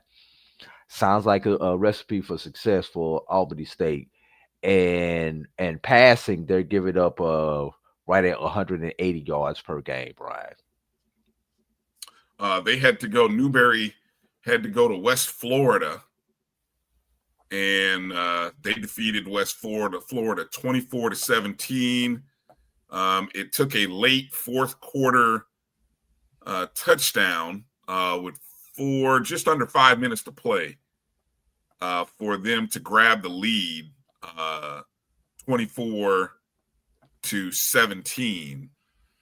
But Newberry did have a lead by as much as 17-7 in the second quarter. And this is the same Newberry team that defeated Kentucky State. And correct me if I'm wrong. I'm just looking at, if I recall the Kentucky State game and I recall this game, they jumped out on West Florida 14-0 in the first quarter. And I believe they did something similar to Kentucky State. And held on. They beat 45-24. Yeah. No, it's the second quarter. Second quarter is where they kind of jumped on. Right. Yeah. Right. I will tell you this. I do know this about them. Their quarterback, Reed Sharpia, does not make mistakes. I believe he's had 2 interceptions all season, and one of them was to Kentucky State. So I'm just looking at their recap. Against West Florida, he was 27-44 for 416, 2 touchdowns, and including an 83-yard pass to Quez Spells on the first play from scrimmage. Newberry, the win improves the Wolves' record in one-score games to 7-0 in one-score games, Brian.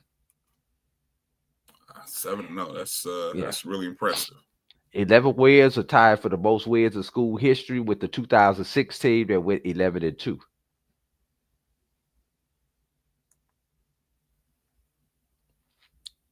Yeah, it'll be interesting to kind of look at what the plus minus on the turnover ratio is like in that game. Look, at the end of the day, when you're playing an unfamiliar opponent, you can't be loose with the ball. You got to control the controllables and taking care of the ball. It's all the good cliches you can use when you are coming down to a game like this. I mean, 2 teams with great records have great seasons. That's why the cliches are what they are. And I think at this point now, with 2 games under their belt, the big advantage for Albany State is being at home. What has the crowd been like? I'm looking at the attendance numbers, Drew, and I'm kind of scratching my head a little bit because I think if I recall the attendance numbers for the first round game for Albany State, I think it was maybe 4,000 something. I this don't think game, it wasn't that high, Brian.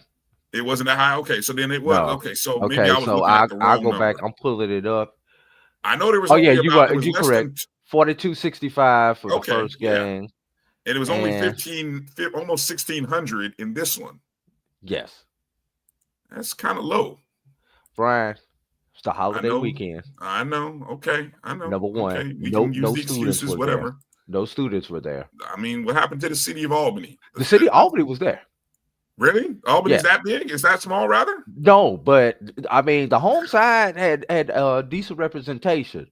One thing that did not help was Benedict did not bring the same crowd that they brought to the SIAC championship game 2 weeks prior. Ah, okay. Them folks must have already known then.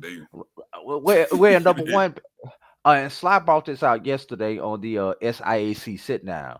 Because of Benedict's unique structure, when the kids go home for Thanksgiving at Benedict, they do not return, Brian. So unlike most schools, you go home, you get the week off for Thanksgiving, you still have to come back for another week of classes and finals. At Benedict, all their finals are online. So they're done.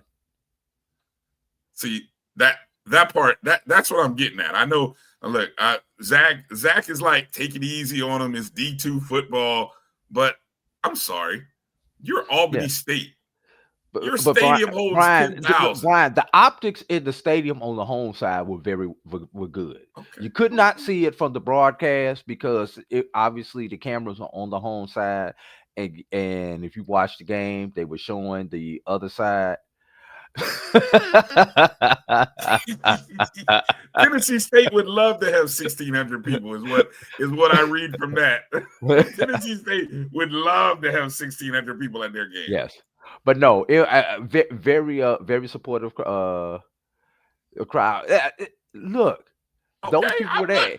Let me tell you something about attendance. Y'all already know I'm an attendance snob. I so it is what it is. I'm just let me get one more thing. Stay off Albany State with the attendance. Now let's see what happens next week with students back and people back from their traveling. A lot of people already had plans to travel, and it's hard to change these plans despite the fact that your favorite team may be playing in the playoffs. Okay. All right. So let's see what the attendance is for this championship game. Okay. Now, shout out to Albany State Athletics. What people do not realize, Ryan, unless you were there, Albany State also had a basketball game that same night that was originally scheduled for 3:00 that they pushed back to 7:00 to accommodate the football game. That's smart. So they had to do the double, and I was there. I was gonna say, did you have to do the double? I did the double. Okay, I did the double with them, and there were some very tired puppies at the end of that basketball game. What do you mean tired puppies? You're talking about people or just employees that had to work both? People who had to work both. Okay. So I just want to give a big shout out to Dr. Kelly and the rest of the team there at Albany State for pulling that off and coordinating everything where a lot of people had to change their Thanksgiving plans to deal with the game. Fly in, come back to work early, cut time short with family to deal with this game because, you don't want to mess this game up with the NCAA. No, you don't. Yes. No, you don't. No, you don't. Yeah. All right. So regional now it is on ESPN Plus. I know I did get a chance to watch it. Shout out to Jamie Walker. Jamie's in the chat. Jamie, I believe Jamie called this game too. I know he called. Yes, he did. Okay, because I only got a chance to listen. I thought I heard his voice because I was watching it, And I thought I heard that was Jamie's voice. So Yes. Him and Marvin James. all right. Okay. I don't know who Marvin is, but Marvin was the guy who did the SIAC Media Day. Okay. Yes. He right. he also does work with GHSA, the Georgia High School Association. And for those outside of the state of Georgia, GHSA has a real mess going on right now in Class 5A. So if you haven't, yes, there may not be a 5A champion right now due to litigation. Oh, all right. Jamie just drops the word that he's back on the call for this Saturday. So Jamie and Marvin are back on the call for Saturday. Good stuff, Jamie. Right. And just sidebar, for those in the state of Georgia, those who are aware of what's going on in Georgia, send me a link about what's going on. I'm curious. Just Google it. It's all over the place. Google it. Okay. All right. I'll take a look. Yeah, it's all over the place. But I've just got to say this, and those of y'all who get mad at the NCAA, at your particular conference, at your high school association, and some of the rulings that they make, everybody please keep this in mind. That association is only doing the mandate that is set forth by their member institutions. Once your coaches, athletic directors, presidents, principals, depending on the situation. Yes, Image, you know what I'm talking about. Once they put it on the books, they have to enforce the rule that your member institutions voted for on the books, and they have to fight it publicly. They have to take it to court because they are mandated to. If you're mad at somebody, get mad at the people who voted and put the rule on the books. All right. Don't get mad at the association. Look, you're going to take us down a rabbit hole that we don't have time for. I'm curious about it though. I love drama. I love drama in athletics. The Gainesville incident. Okay, I'll research the Gainesville incident. That sounds notorious, but I'll check it out. And I'll just give a summary of it. Brian, there was a fight in a playoff game 2 weeks ago. Brunswick and Gainesville were going at it. Brunswick was getting their ass kicked, and they started a fight. So the team that won the game due to the forfeit of the game at that point was Gainesville. Wait a minute. So the game had to be forfeited? Well, they called the game. Okay. Anyway, long story short, they had, obviously for the team that lost, that was their last game. The fine, yes, but the player suspended doesn't matter because they're done with football. Yeah. Okay. The team that advanced wound up getting 39 players suspended for leaving the bench. That's what happens. Okay. Yeah. Through all the rulings, they appealed. They upheld 35 of the 39. They only reinstated 4 players. So now, because they had video to review all of these, of course. Yeah, now they're in court, and and it was an unfortunate situation. You could Google it, but the the players initially did not come on the field, but after it got out of hand, it could be stopped. They had to defend their brother. So that's what the litigations are. But the bylaws say you cross that line during an altercation, 1 game. So here, since you got me in the rabbit hole now with this, Drew, did the team the following week, did they win or lose in the following week? They haven't played the following week because it's been tied up in litigation. They were supposed to play Friday. They actually had to postpone the game until they get a ruling. How come y'all couldn't get this figured out? How come you couldn't get this ruling done so that the game could be played? They tried. Is Langston used they're supposed to play? They had the appeal. That's what Jamie just said. What, Brian?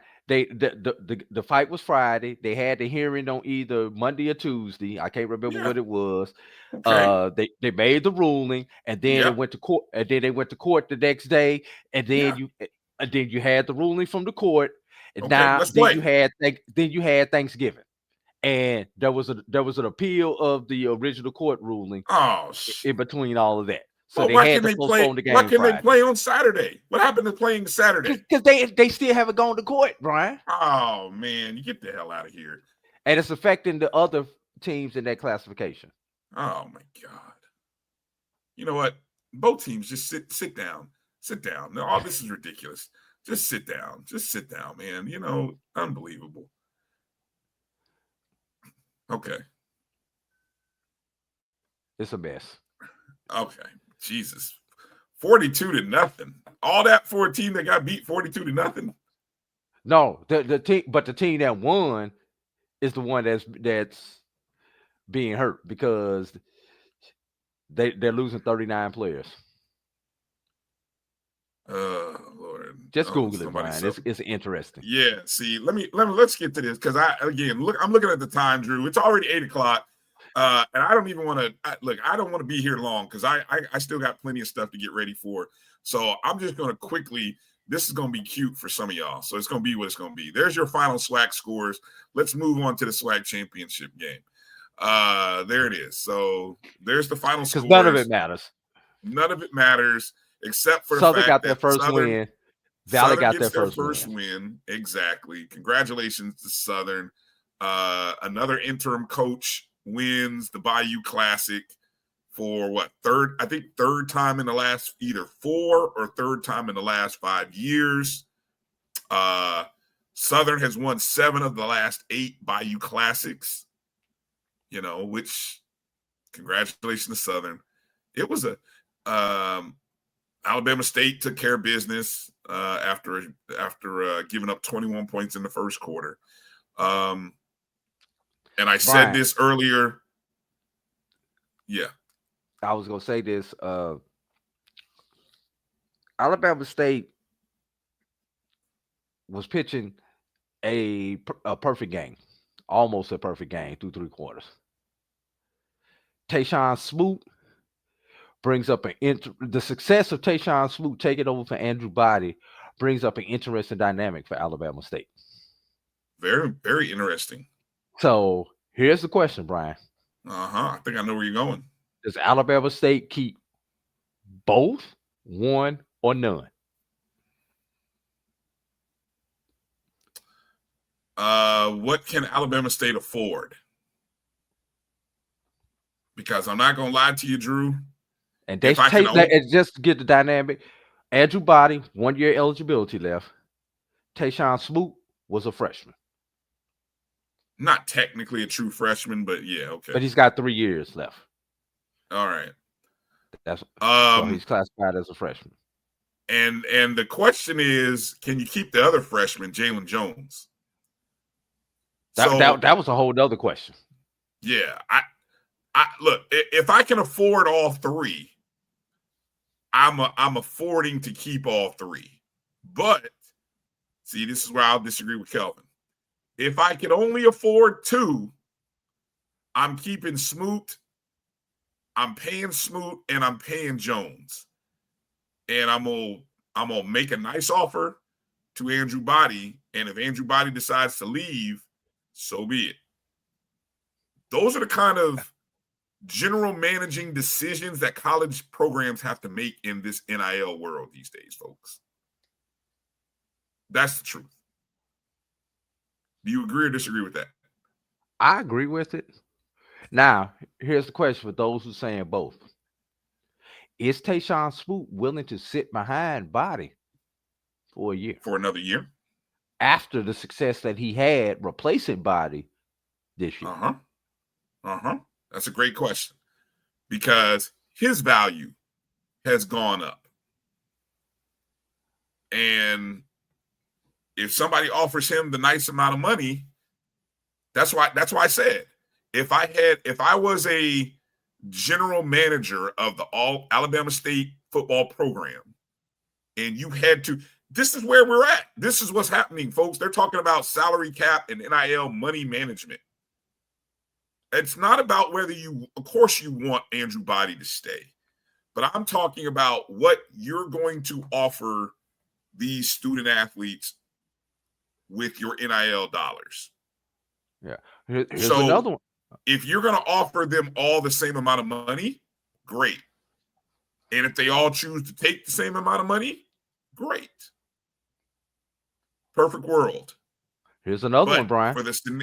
But for the scenarios of what we're proposing, I would be saying, I told you my 2-3. I told you I'd keep Smoot, I'd keep Jones, and then if Body decides to go elsewhere, okay. Yeah. Here's another quarterback controversy for the future. I thought Morgan was exhausted. I thought his eligibility was done. I thought Jacobian Morgan was his last year. You Jackson State folks remind me. I thought he was done. This is his last season. Okay, thank you. This is it for Morgan. So this is a mute issue. Your future is Jared Lockhart. Jared Lockhart has proven that Jackson State is either going to be 1A or 1B preseason favorite. And I mean, probably Jared Lockhart. It'll be real interesting to see if Morgan. So here's the thing. Before we even get into talking about the SWAC championship game, you got to think that if you're going to play Jacobian Morgan this week, you're playing him with the thought that you want to get him reps to play for the Celebration Bowl because there is no rest week. But I think if you see Jared Lockhart start this game and play significant minutes, I think the only way you see Jacobian Morgan is if it's in an emergency situation. I don't think you take the ball out of Lockhart's hands, especially if he's having success in the championship game. And if you win, you definitely don't take the ball out of his hands going to the SWAC championship game. And I know that may sound, crazy, but I want to give the ball to the guy who's got the hot hand going into the championship game. Hey, Brian, can I get a little bit more with the controversy?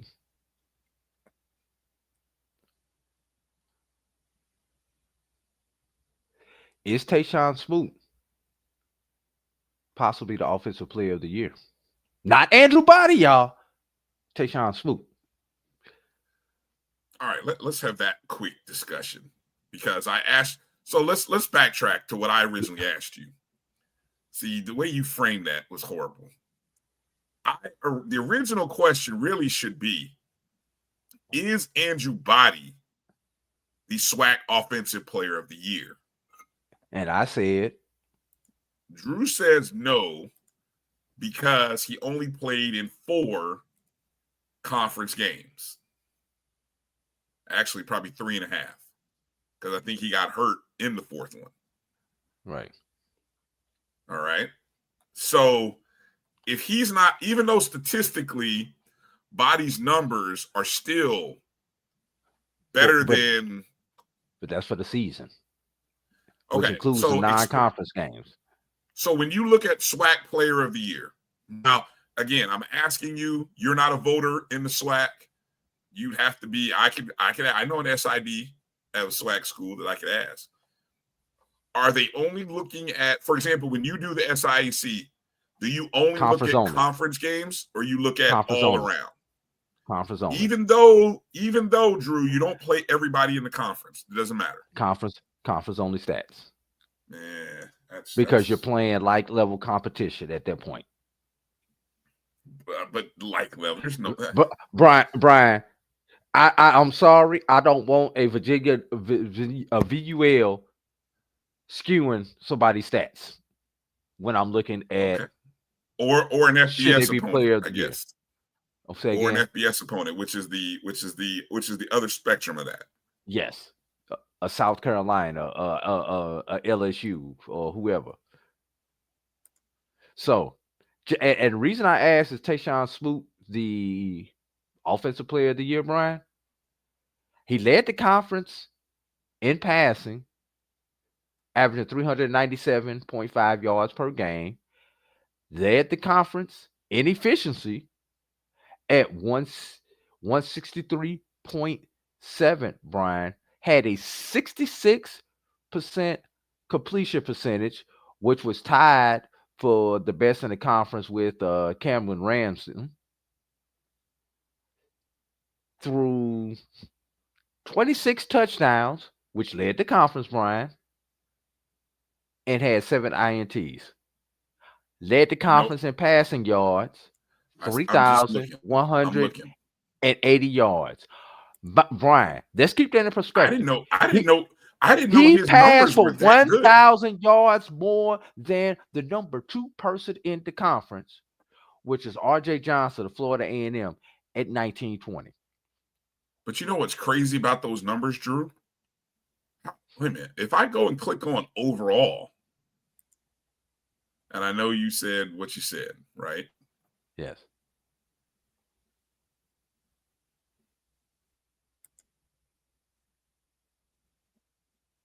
Something's not right.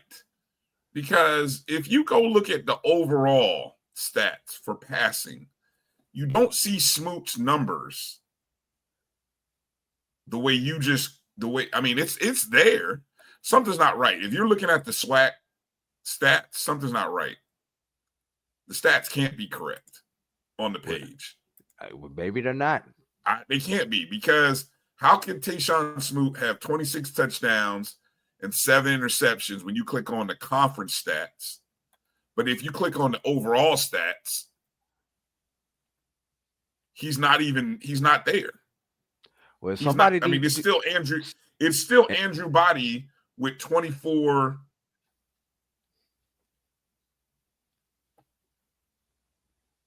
I bet this is messed. Here you go. Here you go, Brian. There we go. Wait a minute. Who didn't play enough games? Andrew Body. What, did Smoot play enough games? Travis, did Smoot play enough games? I don't think Smoot played enough games. I'm telling you, this is not correct. If no what way. I'm looking at on the SWAC page is correct. I'm looking at the same thing. I'm looking at the same thing. We're both looking at that can't be correct. There's no way. Tayshawn Smoot is the offensive player of the year. That can't be correct. Nope. It can't be right. I bet you that's a combination of Smoot and Andrew Body. Somehow Andrew Body's numbers. Somebody need to do some serious XML corrections before we get to the voting. Yes, that's what I'm saying. It looks like they combined their stats. That's exactly what I'm thinking they did. He's saying Smoot did not play enough games. So he says Smoot didn't play enough games. So Travis, I'll just go about what I saw. Okay, how many games? What's the minimum then? If is it 6? Would you consider? I mean, you only play 8 conference games to be conference player of the year. What would you have to play? 2/3? So yeah, I don't know what the number is. 3/4? I don't know what it is, but there's always a minimum in every conference of the number of games. Hey, I can only go by what I'm looking at on the screen. Obviously, when you get your ballot, which the ballots are similar in every conference. All right. Thank you, Trav. I like the fact that he must be pulling his stats somewhere differently than where we're looking, because but I'm glad we do have somebody in there who does the voting. So no, I would say, Drew, Travis. If it's not Andrew Body, then without a doubt, then you're now, I know you're not counting overall numbers, Drew, but you can't count overall numbers. You can count conference only stats. So if it's not that, then I would be voting for Ahmad Miller. Yeah, that's where I was gonna go. Yeah. Number 1 rusher on the number 1 rushing team, averaging 93.1 yards per game. Yeah. Newcomer of the year, Jalen Jones. Okay, hold on. Let's ask this question. Is newcomer of the year and freshman of the year the same?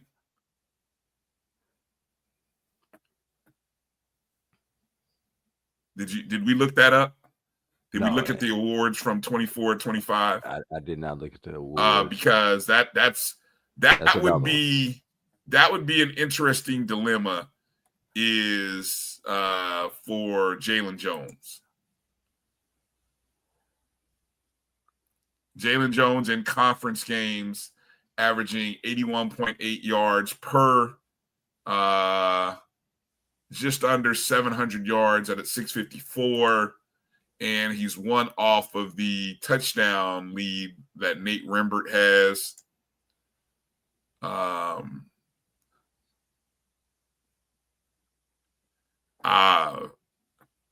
Freshman of the year, newcomer of the year, Quincy Ivory. Jalen Jones is not a freshman, so it has to be true. That's why I said newcomer. That's why I said newcomer. Well, okay, so see, Cedric, so freshman of the year has to be a true freshman, I would imagine, huh? Yeah. Or probably a red shirt also would count, but we don't know. Well, Travis is saying Jalen Jones is not a freshman. And if redshirt freshman doesn't count, then he would have. I don't know. Would he wouldn't qualify as newcomer of the year then? Here's the question, Brian. He see, played 10 games last year, so cancel that. This is what I need. I know somebody. Look, I need somebody from the conference to clearly. Why should we have to guess this? Why can't we clearly get the definitions on what because we not voting. I know, but we talk about it though. I mean, you want us to talk about it, so let us talk about it intelligently by telling us what the parameters are, for Christ's sake. Okay, here's the parameter for this one, Brian. All right. Do you give Kelby Givens Defensive Player of the Year? Oof. We all know the season that he's had. We know the career that he's had. But his team had a disappointing year this year. Okay. Do you still give him Defensive Player of the Year? Yes. Led the conference in tackles for loss. Led the conference in sacks.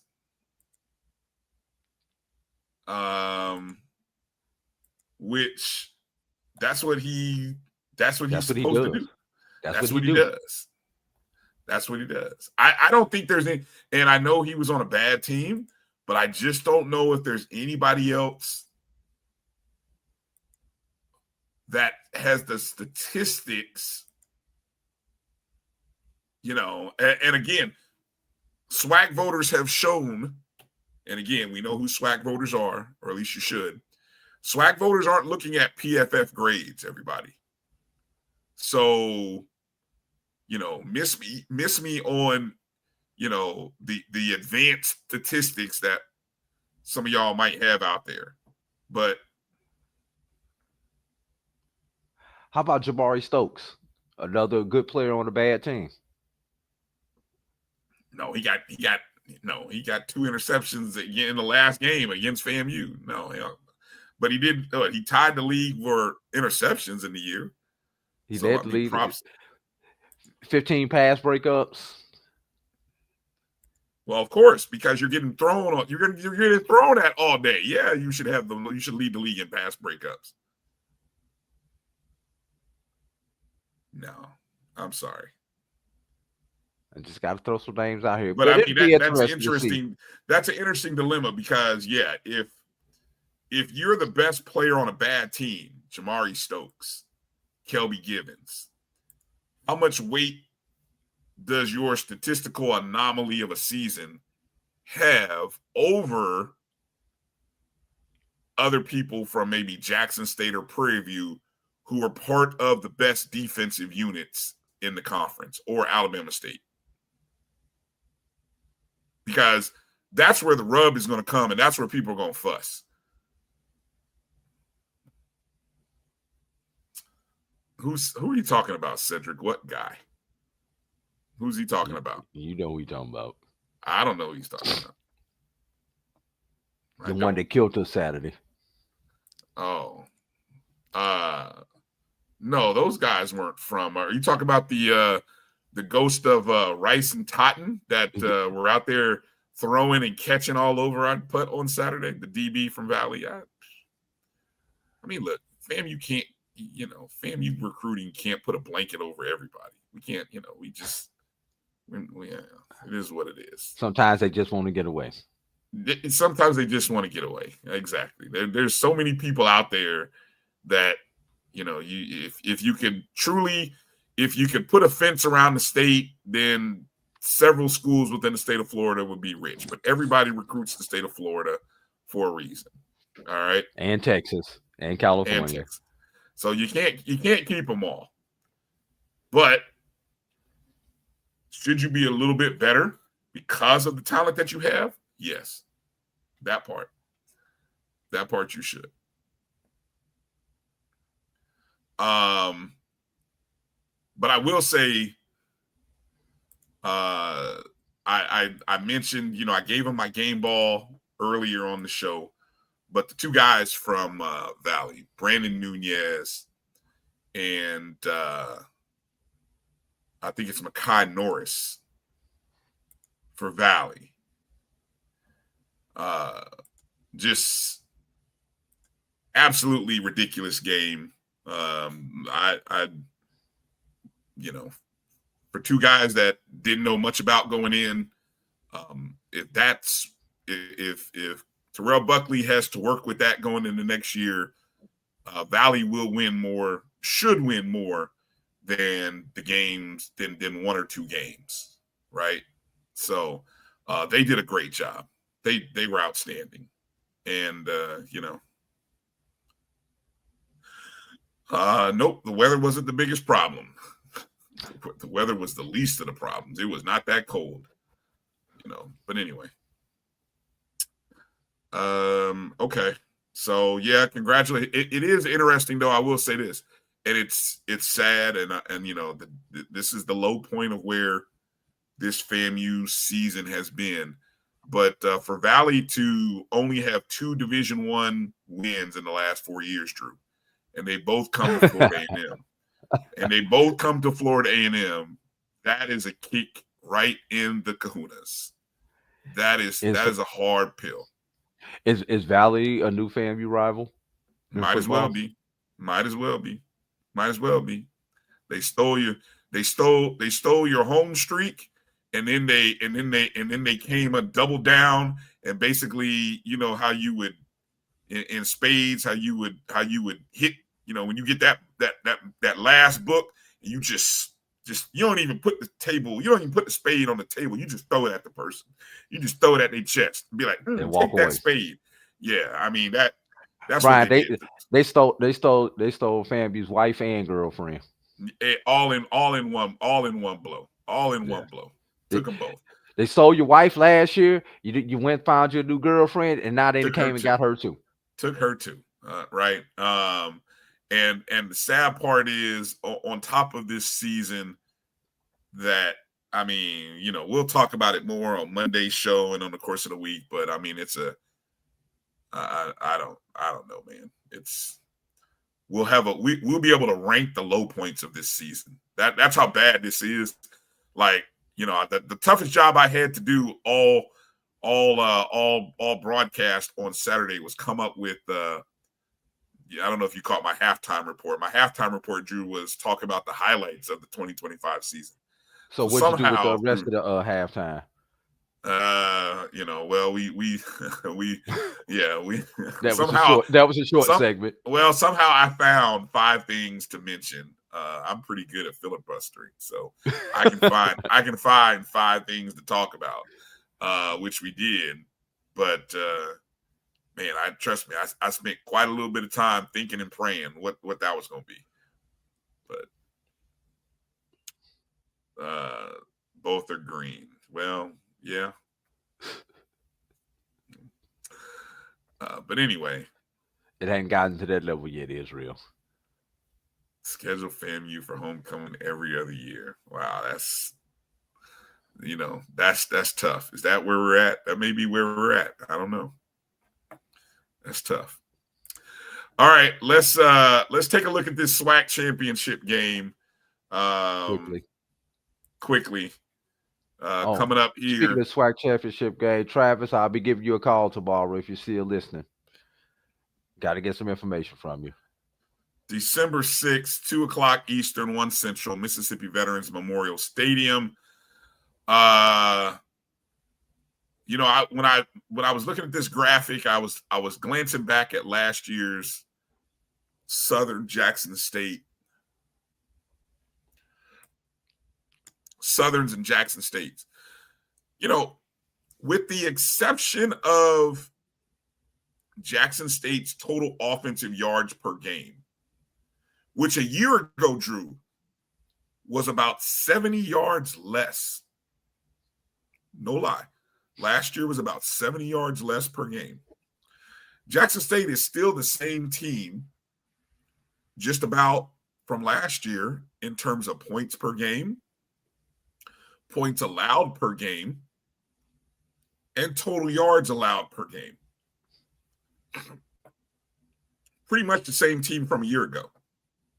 The turnover margin is +2 on the season. The difference from last year's game and this year's SWAC championship game, obviously, is you have a tougher opponent.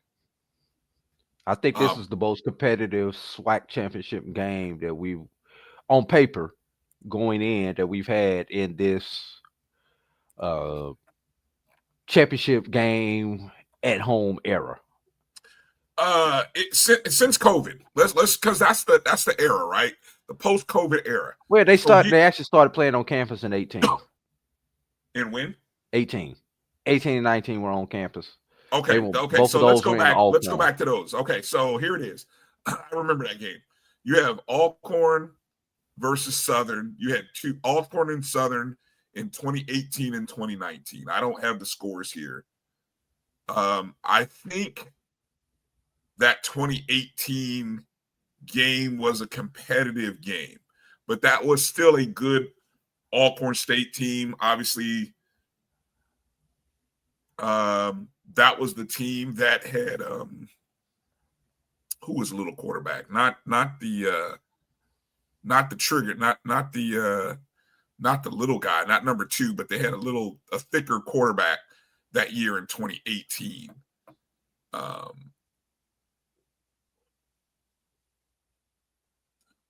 Let me say they were, 18. Yeah, the 18. I think the 18 game was probably a very good game. That was the one that I really felt like the visuals were outstanding. That was a really good game. I know Edwin, you guys probably remember a little more about those games.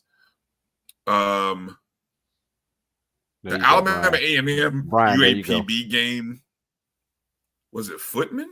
No, not Footman. The Alcorn State quarterback in 2018. I think his first name was Noah. Noah something. I don't think it was What Felix was it? Felix was the next year, 2019. Felix, that's his name. Felix was 2019.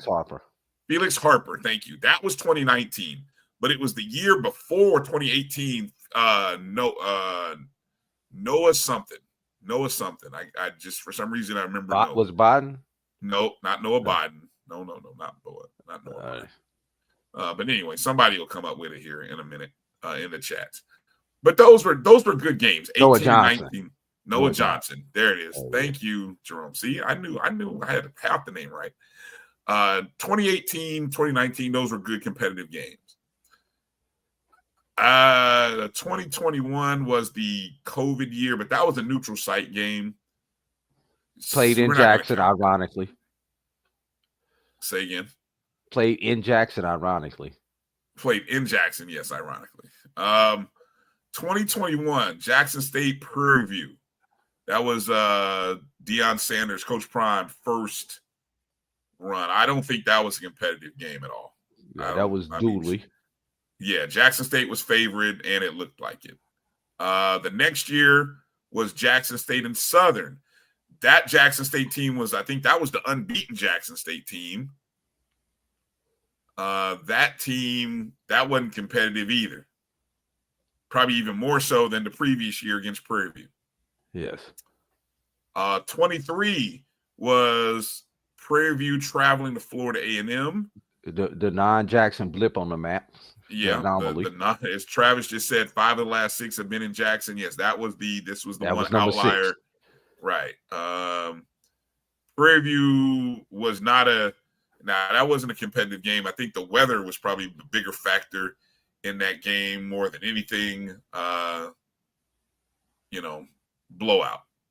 Yeah. Last year, returning to Jackson State versus Southern, for a minute, it might have been close, but that game was also a rematch. So, in terms of preseason, this is actually where we get a 1v2. Now, I'd have to go back and look at the numbers and see what was Southern and Alcorn statistically. Yeah, it was close and a half. Which one is he referring to? Last year? Last year. Yeah, but in a half. Yeah. But remember, PV was picked 3 this year, I believe. They were. And that was behind Southern and Alcorn. I think that was Alcorn the new coach was 1, thing. Southern was 2. Yeah, that was the new coach thing. Nobody really wanted to, you didn't know what you had and you didn't want to seem like you were giving more credit to the new guy versus the coaches who've been around. So I understand what that all was. But look at the numbers. Anywhere you don't see Prairie View and Jackson State, trust me that the third team in that mix is Alabama State. So you see points per game where you see, and these are overall numbers. These aren't conference numbers. These are overall season numbers.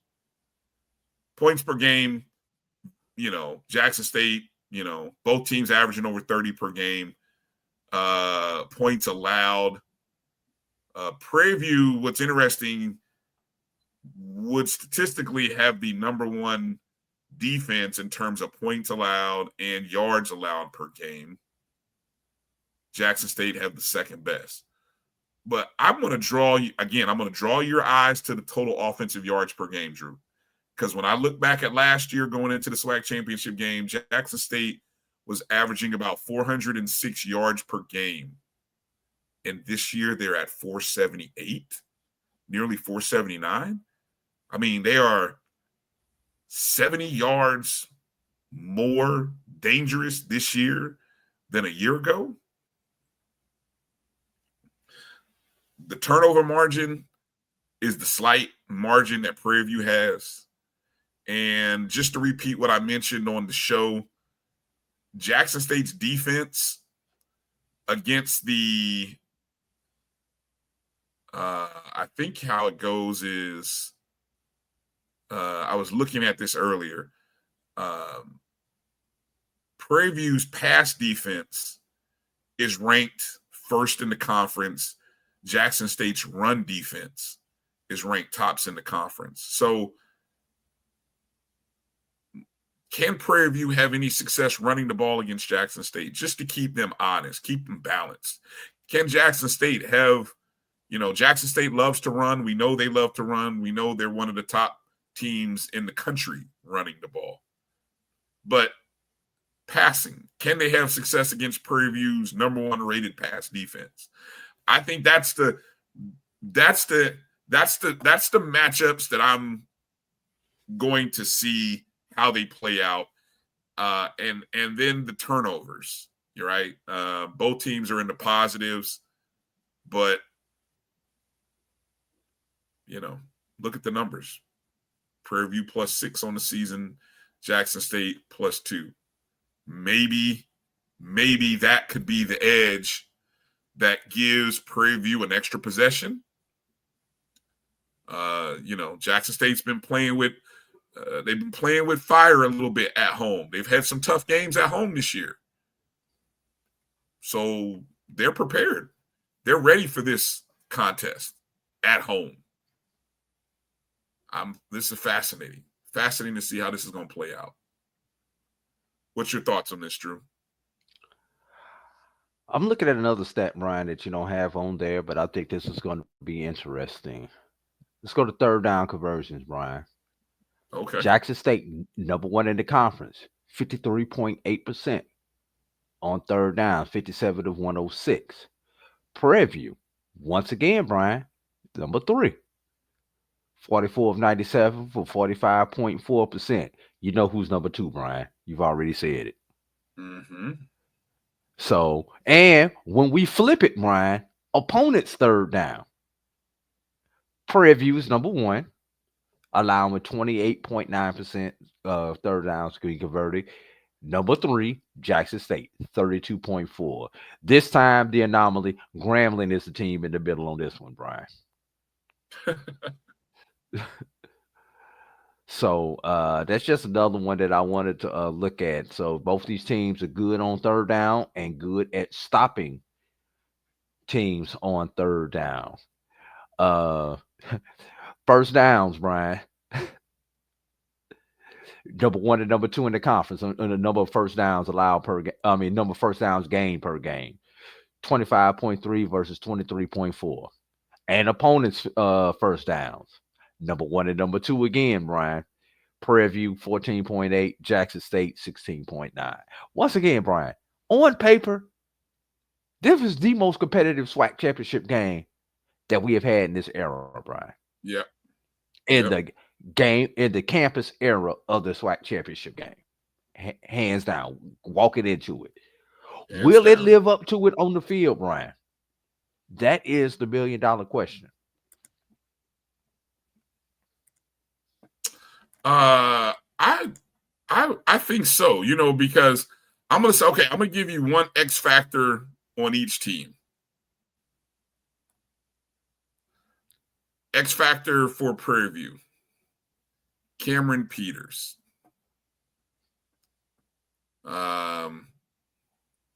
Seems crazy to say this, but in a conference where you have Andrew Body and Jacobian Morgan, I think when Morgan was healthy, he was trending towards one of the top passers in the conference when he was playing.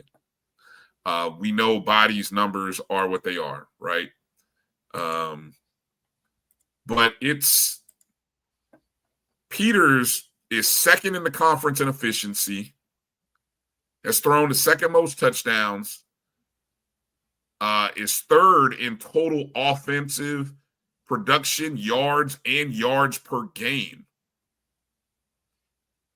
And he completes just about 64% of his passes, which is fourth best.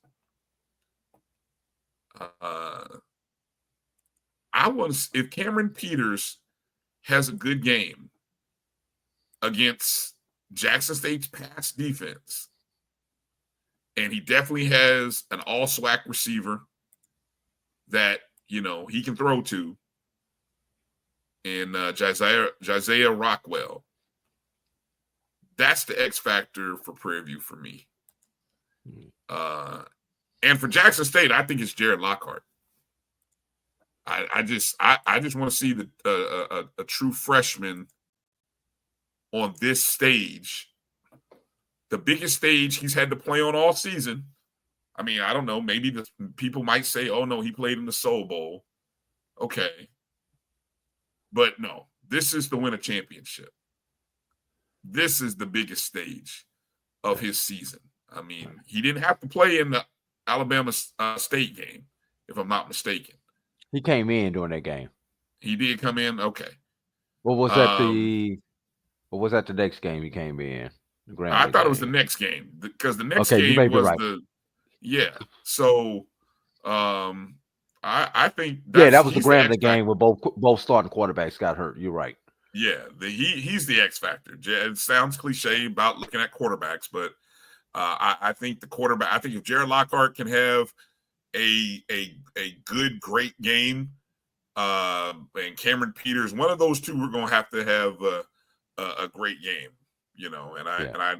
I'm fascinated to see which one. So those are the guys, and I'm looking. That's where I'm starting at this week in my review of this game.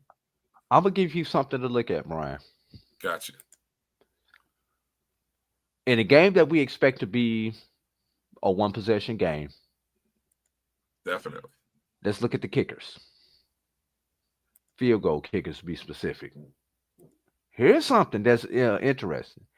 On the season, Jackson State 10 of 16, 62.5% on field goals. Prairie View, though. we know how you feel, Jerome. Tell everybody. I got a comment about that in a second, but go ahead. All right. Prairie View, though, is only 4 of 10 on field goals, Brian, for 40%. So Prairie View with a tendency not to go for the field goal, which means if they get into Jackson State's territory, we're going to have to look at 4th down conversions, Brian, when you get into that tweener territory. 4th down conversions. Prairie View is 5 of 10 this year for 50%. Jackson State, 8 of 11 for 72.7%. Could that be the X factor, Brian? 3 versus 7 and 4th downs in the opponent's territory, Brian. Could that turn around to be the X factor that we need to look at? Okay. And the decision to go for 3 versus going for it on 4th down and trying to get to 7. This is the game where you take the points as many times as you can get it. I wouldn't fool around with that analytics book in this game. Wouldn't fool around with it. Yeah. Real quick, I just did a quick look back at the 2018 and 2019 numbers. No, this game is the best matchup, hands down, where you get this kind of even 1 versus 2, 2 versus 3, 1 versus 3. There has not been a SWAC championship game like this one. And I just went back and looked at the numbers of what, Alcorn and Southern were back in those days. I mean, they were good, like top half of the conference, but no, they weren't like the 2 best. This is the 2 best offenses, or 2 of the 3 best offenses, 2 of the 3 best defenses. And there's a clear line of, there are tiers. They're clearly the tier 1 in every category. There's tier 1, and there's Prairie View, Jackson State, and Alabama State. And, sadly, somebody had to stay home, and it's Alabama State, right? Yeah. Okay. Our good friend Travis says the X factor is stadium atmosphere. So, if I'm not mistaken, I think the max crowd that has been reported at a Jackson State game this year is 44, which is good, not to poo-poo it. Okay. Hadn't been 50 yet, hadn't even been 60. If Prairie View fans show up, which we don't know, I can't speak to how Prairie View fans show up given what I see at home games. But anyway, are they going to bring enough to bump this over 50? No. 55? No. If I were a betting man, I would say no. No. And if this weather situation that we talked about earlier in the show creates an issue, what's the turf going to be like? Forget the turf, Brian. What's that atmosphere going to be in the rain in Jackson? And I think back to 2023 FAMU Prairie View. And just how that atmosphere went, and there was a torrential rainstorm right at kickoff. That game was delayed because of the rain. So, and people did not show up, at least in Tallahassee, because of the rain. There were people who traveled from Prairie View, and Prairie View did not bring a whole lot of people to Tallahassee. Now, I don't know how much the weather had to do with that. Further trip, but same 2 weeks, Brian. Matter of fact, yeah, it was the same 2 weeks. Same 2 weeks, because Prairie View did not know their opponent until that last week. Just like this time, they didn't know whether they were going to Jackson or Alabama State. But Prairie View had the West sewn up. But what is it? 4 hours from Houston to Houston area to Jackson? 4 hours? 5 I'm not maybe? sure. I'm not sure. It's a lot closer. It's a lot closer than Tallahassee. Oh, Tallahassee's a flight. Yeah. Tallahassee's a flight and a drive. So that's what I'm saying. Because you're not flying from Houston directly into Tallahassee. You know, if 10 to 15,000 Prairie View fans travel to the vet, now we're talking. We're cooking with something. I mean, hell, give me 5 to 10,000 Prairie View fans, honestly, after what I've seen at home games. But the grass and turf, is it time for Jackson State to get field turf at the vet? I'm just asking the question. When you got the kind of speed that Jackson State has, don't you want field turf? I know that's an expense. I'm not trying to spend anybody's money, but it's 8 hours from Houston area to Jackson. Ooh, yikes! It's a little bit further than I thought. Hey, Brian, just to give you some numbers, last year, SWAC Championship Game, Jackson State Southern, 23,765. What? Was your attendance? What? 23? Yes. Oh, okay. So let's go back to 22. Well, that's going to be 50. Well, that was the Dion. 53,754 in 22. Yeah. And you're saying last year they only had 23? Yes. Maybe 21. That's because it was a rematch. Maybe it was because it was a rematch. 21 against Prairie View.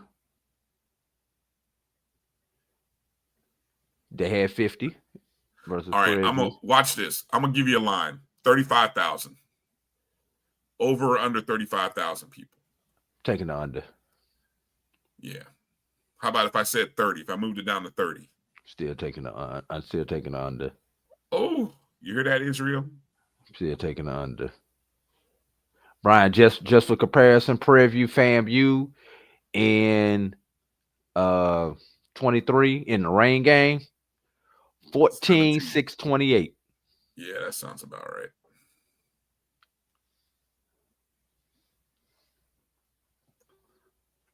All right.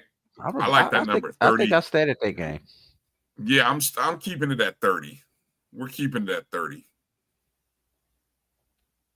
Yeah, you shouldn't care if 10,000 folks will still be loud.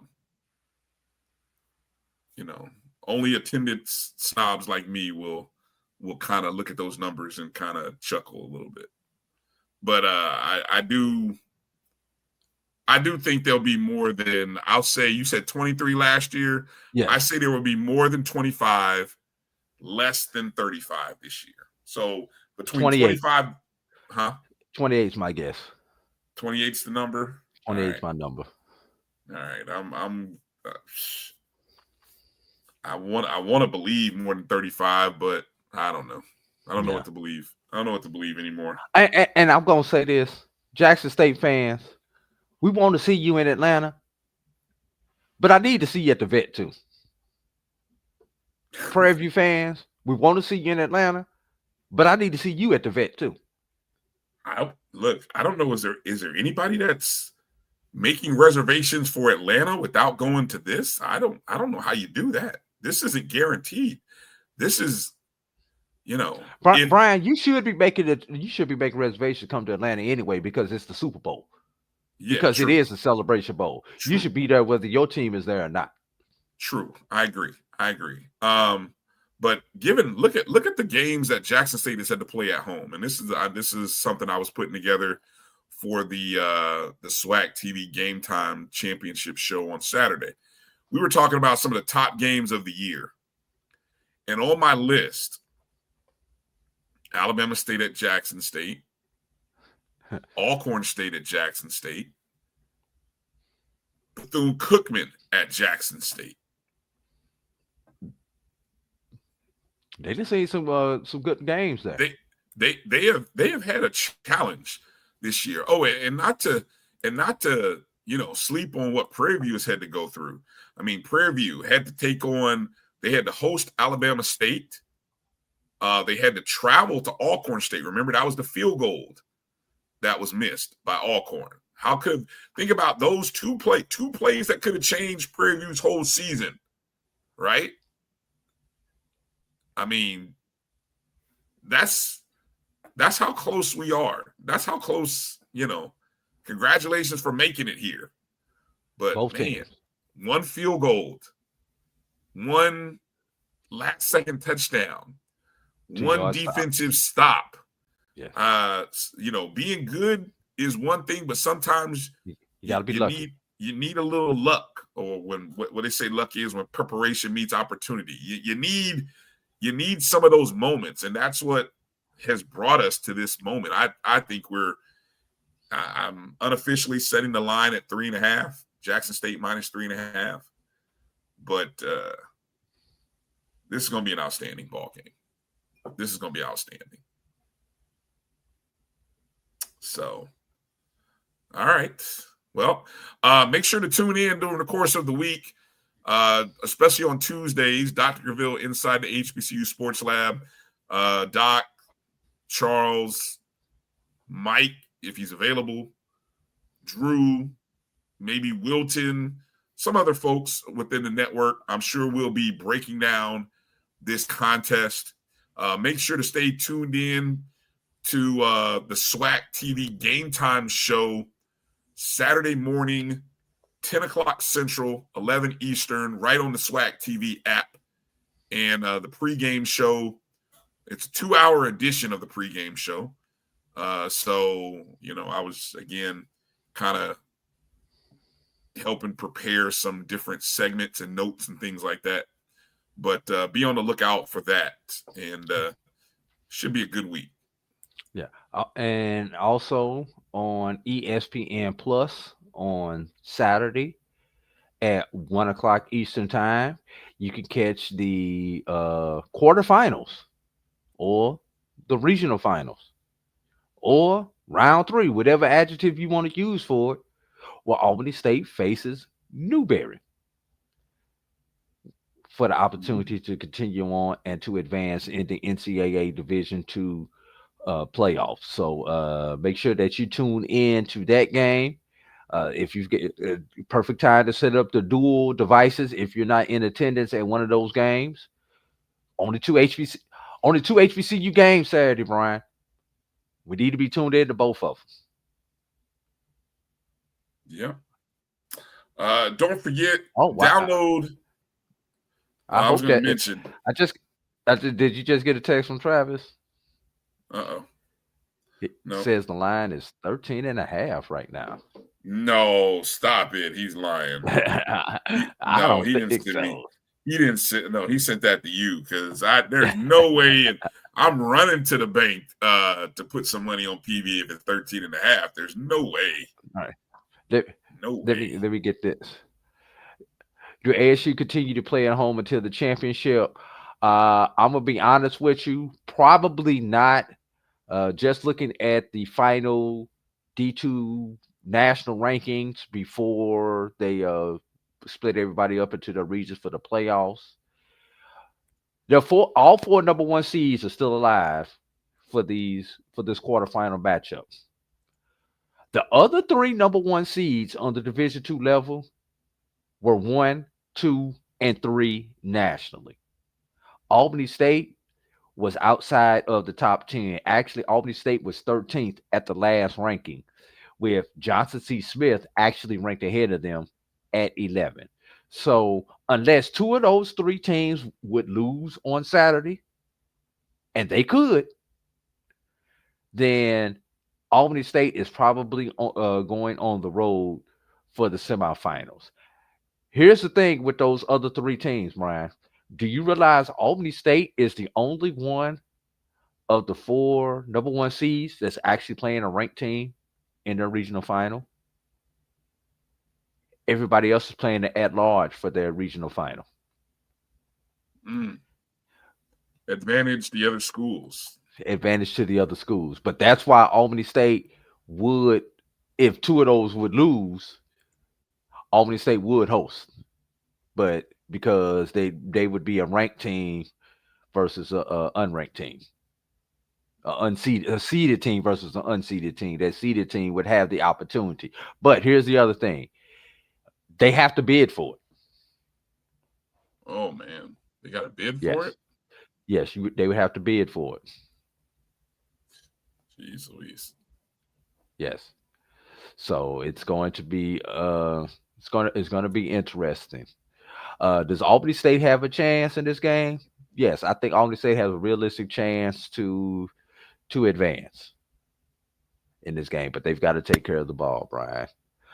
Before we get out of here, Brian, I do want to throw one last thing out at everybody. Mm-hmm. Tuesday is Giving Tuesday.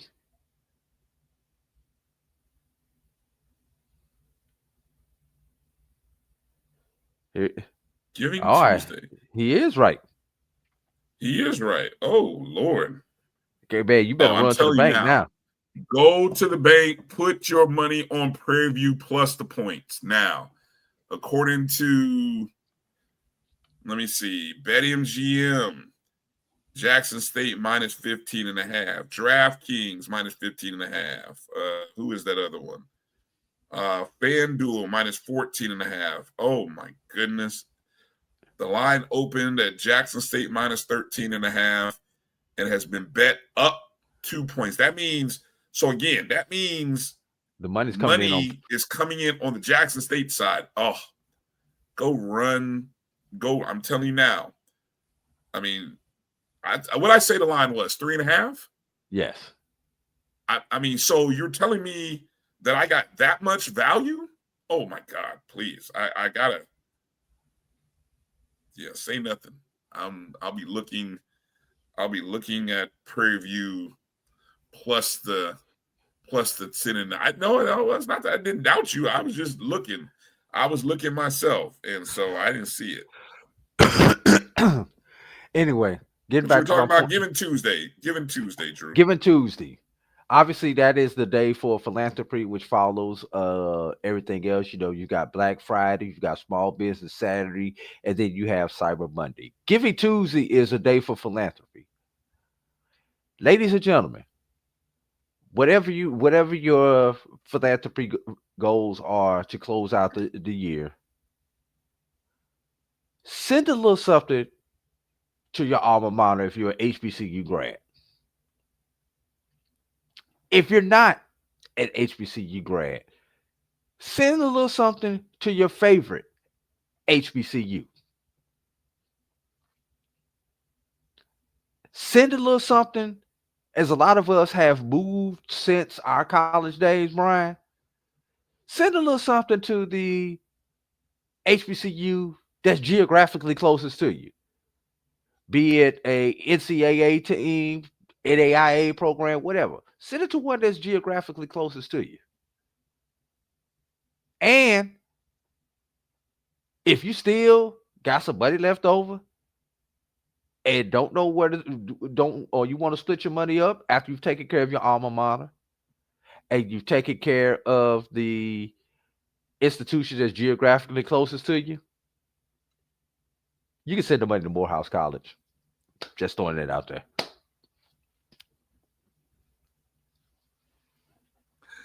Shameless plug. All right. Shameless plug. But no, seriously though, whatever your favorite cause is, oh wow. Whatever your favorite cause is, go ahead and make sure that you handle that on Giving Tuesday, everybody. Yeah, make sure you take care of that. So here's a quick question here as we get ready to close out. Jeff Roberts dropped that little bit of breaking news. If Jerry Mack goes from Kennesaw, where he was only at Kennesaw State for a year, and he's leading them to the conference championship game, which is to be played on Saturday, does he coach if you're Milton Overton, who's the AD, do you let him coach that championship game? What are the benefits of coaching that championship game? You win. Or they're going to get You win. or they're going to get that Group of 5 bid. Are you getting the group of? I don't know. Because one Group of 5 team gets into the play. No, I think it's slated to go. Well, who knows? You I have a could say chance it of getting was there. slated to go to Tulane, but the Tulane coach is leaving to go to Florida. I don't know who's going to be coaching these championship games. I'm going to have to sit down and watch a special edition of Sports Center to figure out where everyone is, who's going to be allowed to coach. It's an interesting dilemma for athletic directors to try to do what's best and right per the student athletes, but also to keep and maintain the integrity. Double check that page, Jeff. Make sure that's not one of those parody accounts, because I'm telling you that right now, every time I read something, I got to go and read the bio of who's sending this stuff out, because they got sophisticated, Drew, where the names and the graphics that they're supplying, that they look really close to what, I've got to text Brian that's not official yet. Mac has been linked to 4 different openings, so nothing has been inked. Oh, wow. Okay. And we're probably going to get a lot of that over the next 48 hours. And if you think that's bad, it's going to get even worse after these conference championship games. Okay, here's another bit of SWAC news. And let me see, Drew. It's volleyball related. So I'm at Florida A&M's page. See if you can bump over to Coppin State's page. Florida A&M is going to be playing in the Texas quadrant of the NCAA volleyball tournament, where they will open up against the University of Texas in their first round. Also in this quadrant are South Florida and Penn State. So again, Florida A&M Rattlers, the winners of the SWAC volleyball for the second year in a row, 4th in the last 5. They are going to take on the University of Texas in the Texas quadrant. You found any info on Coppin yet? You got to go through all the pop-ups to get to the to get to what you need. Okay, I finally got through the pop-ups. They have not added it to their schedule. Let's see.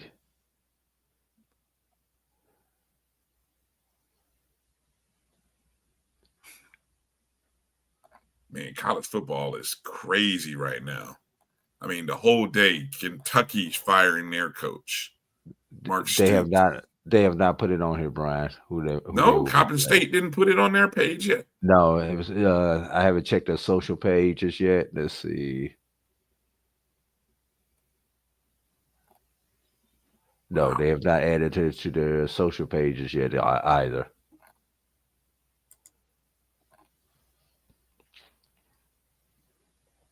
All right. Well, make sure to follow at MEAC Sports, for all of that information. Okay, let's pick up and get out of here, Drew. We've been well over our intended target time. So what makes this different than any other show? I know. See, your fault. Okay. Hold up. I'm on the bracket right now, Brian. The